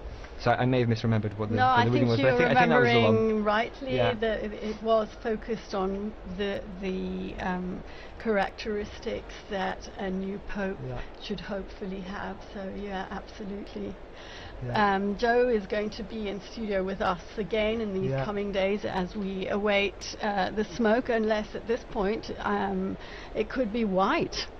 Who knows? Yeah, who knows? Who knows? So that's right. I'm going to be joining on Friday morning. If, of course, we could very well have a new pope by then, because by then there will have been there'll be 9 between now and Friday morning. So there's one ballot this evening, and then there'll be 4 tomorrow. And so it's quite possible to have a new pope by Friday morning, but if not, you'll be able to listen to me and my wonderful colleague Francesca Merlo, who's producing today, but she'll be joining me in the studio on Friday morning. If we don't have a pope by then, who knows? Yes, thank you here to Francesca Merlo and to Mario Scarton, who are both working on the other side of the window here in this Vatican Radio studio. We've been talking a bit about all that's happened between the funeral and the general congregations leading up to this conclave. Perhaps we could just take a brief look at actually what happens. We've talked about the Pope coming out onto the balcony, the first acclamation by the people of Rome and so on, but then we have to look forward also to the installation, the inauguration of the new papal ministry. Perhaps we could talk a little bit about what happens then, remembering past occasions. It's usually about a week, isn't it, between the announcement, between the successful outcome of the conclave. Well, first of all, all the delegations that are going to be here in Rome for that ceremony have to get here, so it can't be immediately afterwards. There are some technical times that have to be respected, so even should the Pope be elected on Friday, it couldn't be on Sunday. It would just be too early, although on Sunday he could probably do his first Angelus address. Yes, absolutely. And we have to remember that if he's a bishop already, and all the cardinals in there, and most of the cardinals are bishops, that he becomes Pope the moment he accepts. When the cardinal asks him, do you accept the canonical election as Roman Pontiff, and he says yes, he's the Pope. And so the installation Mass is, it's not a formality, it's a very important moment that he inaugurates his Petrine ministry, but he becomes Pope with full authority at that moment. And then the inauguration, I remember being at the inauguration in 2013 and being up on the colonnade. That was a great privilege. I love doing that. And you see, because then you allow just for the funeral too, like when they have the delay, you want the dignitaries to be able to come, and they will come. I mean, as we've seen it, I mean, the world pays attention to what happens in the city, and that's critical. But there's a whole set of ceremonies that go along with the new Pope, right? That culminate really after the installation Mass with the actual possessio, the taking possession of his cathedral at St. John Lateran, which I was also present for when Pope Francis took charge of his cathedral. And so this is a wonderful series of events that makes fuller the meaning of what's happening in the Sistine Chapel right now. Pope Francis particularly wanted his inauguration, if I remember correctly, to be on the feast day of St. Isn't that right? And that, of course, became, again, a bit of a theme during the pontificate. We learnt that he had the statue of the sleeping Joseph that he would keep on his bedside table there in Santa Marta. Had a particular significance for him, didn't it? And he inserted the name of Joseph in every Mass that was said throughout the world. So this a great devotion to St. Joseph, to St. Joseph in his feast days, as patron of the Universal Church, but also as a patron of workers and as a patron of fathers. It was very important to him, for sure. The thing I remember particularly about the installation of Francis, of course, was that it was only 3 days apart from the Archbishop of Canterbury, and because I was covering ecumenical affairs, I wanted to be in both places, and fortunately, because there was that little time gap, it could have been on the same day, but actually in the end I was able to be here in Rome for the papal inaugural Mass, the papal installation, and then get to Canterbury as well for the Archbishop of Canterbury's taking the beginning of his ministry there in Canterbury Cathedral. And there was a nice, when Francis died, there was a nice little tribute from Justin Welby, no longer of course the Archbishop of Canterbury, but there was a nice tribute in which he talks about his first meeting with Pope Francis, and he was ushered into these, extraordinarily elaborate and baroque surroundings in the Apostolic Palace, and feeling a little bit intimidated anyway, and he sits down, and the Pope begins by saying, I'm senior to you, as you know, and of course his kind of heart sunk, and he thought, well, this kind of wasn't the tone I was expecting, and then the Pope looks up and jokes and goes, by 3 days only, and that was kind of the tone that the jokes continued, and it was the beginning of a very strong relationship in which they kind of lived out this ministry of walking and working together, which became the leitmotif of the sort of Anglican Catholic dialogue through this past 12 years. Well, in a much more modest register, we also learnt to know him and walk with him after that 13th of March, which we don't forget because we were here. We didn't know who Bergoglio was, and very slowly we began to understand him, he went to Lampedusa, as you mentioned, his very first journey abroad, after having said that he didn't really want to travel. It wasn't his thing, but he went to Lampedusa because that issue was so important for him. And being there, he realized, he told us afterwards, he realized how important it was for the people to feel his closeness and to feel he was going to them. And he ended up undertaking 48 apostolic journeys abroad, as well as many others within Italy. Joe was on his last apostolic journey abroad to Belgium. Yeah, penultimate, because the last one was to Corsica. Exactly. But you went to Belgium. That's right. Yeah. So there was a very quick one to Corsica where he came back, and I think within the day, exactly. But before that, the longest kind of traditional papal journey, sorry, the last traditional papal journey was the one he did to Luxembourg and Belgium.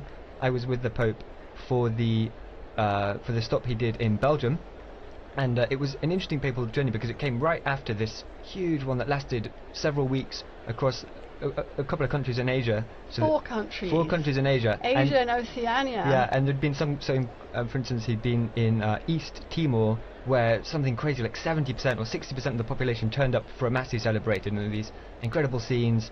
And I think it's the most Catholic country in the world, with the possible exception of Vatican City. No, I think it's more Catholic than the Vatican City. Okay. That's what the Vatican officials quit. But right. And so he'd just come back from that, and then he came to Belgium, which is obviously a fair country. It's a country that's been really marked by the sexual abuse crisis, which is something that's happened in the church all over the world, but it was particularly bad in Belgium. And so it's a country where there's also, on a level, there's some also distrust, I think you can say, towards the church. And so it was a very interesting papal journey for that reason. The Pope did a couple of things. So he met with survivors of sexual abuse, and that was a closed-door meeting, so there were no journalists there. We don't know exactly what was said, but there were some interviews afterwards with some of the survivors who said that he really listened to them, and they felt moved by that. And he also visited some universities. So Belgium is home to 2 famous Catholic universities. I'm going to butcher the pronunciation. One is, I think, Leuven, and one is Louvain, and one is Dutch-speaking or Flemish-speaking. The other one is French-speaking. 2 very historic, very prestigious Catholic universities, and the Pope visited both of them. There was, if I remember rightly, there was at Leuven, the Flemish Dutch-speaking one. He kind of had an exchange with the professors, and then what was interesting was afterwards when he came to Louvain, it was more dialogue with the students. But on both kind of occasions, he was doing what we really came to expect from Pope Francis, which was this dialogue, kind of talking to people, even people who disagreed with him. I remember there was some when the students were talking to him, as well as they agreed with a lot of what he said, and then they were pointing out some points where they disagreed, and that was really typical of Pope Francis as well, this desire to talk to people, even people that didn't agree with him. Absolutely. And so it was kind of it was a classic Francis trip in that way. I was speaking to the international director of the Jesuit refugee service just slightly after his death, and he said very much what you have been saying. He would sit down and enter into dialogue with the person he had before him, and it was never a problem to disagree or to listen to a differing perspective. In fact, he was interested in doing exactly that. Yeah. Certainly the fact of his meeting with Jesuits wherever he travelled in any of the journeys around the world became a particular hallmark, didn't it, of these trips, and I think a particularly important moment for the Jesuit community throughout the world. I'm wondering, Don, if you can tell us anything about the frequencies of popes belonging to particular orders as opposed to those who don't. I mean, it's not terribly common. We remember it was almost a shock when Jorge Bergoglio was a Jesuit, right? It was kind of popularly thought that a Jesuit would never become pope, so that was very shocking. There have been several popes from religious orders, from the Franciscans and Dominicans. Each have a handful of popes. None since the 18th century, late 18th century. There have been some monk popes, particularly during the period of the monastic revival in the 11th century. But by and large, they have been taken, a lot of them, from the secular clergy. That's been mainly, and they've kind of gone back and forth between the diplomatic corps and between canon lawyers and theologians, and that's been pretty much the case. There hasn't been too much of a, while there is always, I would say, about 15% of representation in the College of Cardinals come from religious orders. They do not often get elected to the papacy. I don't think it's any particular animus against. It maybe historically have been against Jesuits, but that's not. But and I'm talking back from the very foundation of the order. But it's really something that the person has to fit the job too. And very often religious orders are focused on a ministry. They're focused on a particular specialty. And the pastor, the secular priest, the bishop has got to be all things to all people. And that often is better training for the kind of things you'll encounter in the papacy than other forms of religious living. And I'm wondering, is that 15% roughly the same today with the cardinals who are gathered behind the walls of the Sistine Chapel? I'd have to look. There? I could make a count, but I would suggest it's roughly 15 to 20%. And so after the Pope died, I saw a couple of headlines saying something along the lines of Pope Francis never stopped being a Jesuit. And this idea that as you were saying there, that each of these orders has their own charism and they really mark the members of those orders. I don't know if you have any thoughts about the ways in which Pope Francis never stopped being a Jesuit, the ways in which his Jesuit formation really shaped him and became the Pope that we all knew. I think the Jesuit formation creates such strong individuals. They are able to, I mean, think of the great Jesuit missionaries that are able to operate. They're meant from the very foundation not to live in religious community, right? I mean, they're meant to be able to be sort of sole proprietors sometimes when they need to be. And so go off like Francis Xavier around the world by themselves, never see another Jesuit for years and years and years. And I think that kind of style, that kind of particularly the Jesuit emphasis on obedience and on sort of the voluntas of the superior was very much in evidence in ways that you might not see from a Dominican perspective as well. So I think that strongly individualistic way of doing things. I don't mean individualism in a bad sense. I mean a strong, well-formed person that is able to act and knows their mind and acts in that way. And Jesuit formation is really effective at creating that. I think we saw some of those aspects coming out in his papacy for sure. Would you say also the question of discernment, which is a particular feature of the spiritual exercises of the Jesuit mindset in some ways, and of course the discernment process is perhaps at the basis of this synodality, the synods on synodality and so on that Pope Francis has begun and as we know has set in place, set in motion through to another synod in 2028. I think that would perhaps be another feature of I think of so. the That's Jesuits. exactly right. Yeah. I'd like to remember Pope Francis's last gift, which was a Pope Mobile that has been readapted, thank you, Philippa, into a health clinic for the people of Gaza. I think that is such a significant and powerful gesture, reminding the world of those most in need.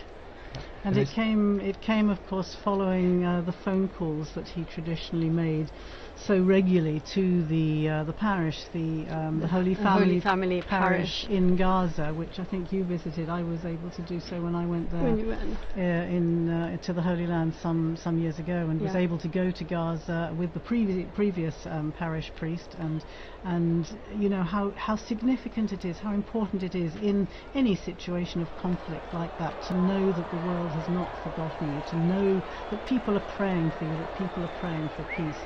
And clearly those phone calls that Pope Francis insisted on making right up until even the previous weekend. From the hospital, when he was in the hospital, when he could, he would call Padre Romanelli and just ask them what they'd had for dinner. There's smoke. We do have smoke coming out of that chimney, but it's definitely black. Definitely black smoke. It's 21 hours, it's 9 o'clock in the evening here in Rome. And that is, They took their time with it. They took their time, they had a good think. They listened to a meditation by the papal preacher, which probably took time as well. Definitely black smoke there, I would say.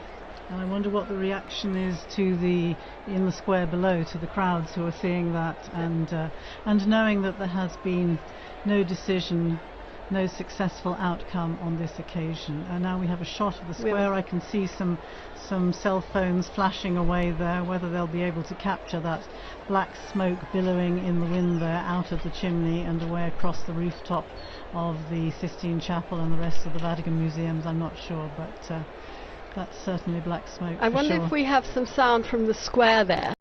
Do we have squares? No, we don't. They tell us we don't. But we can see. Here we are.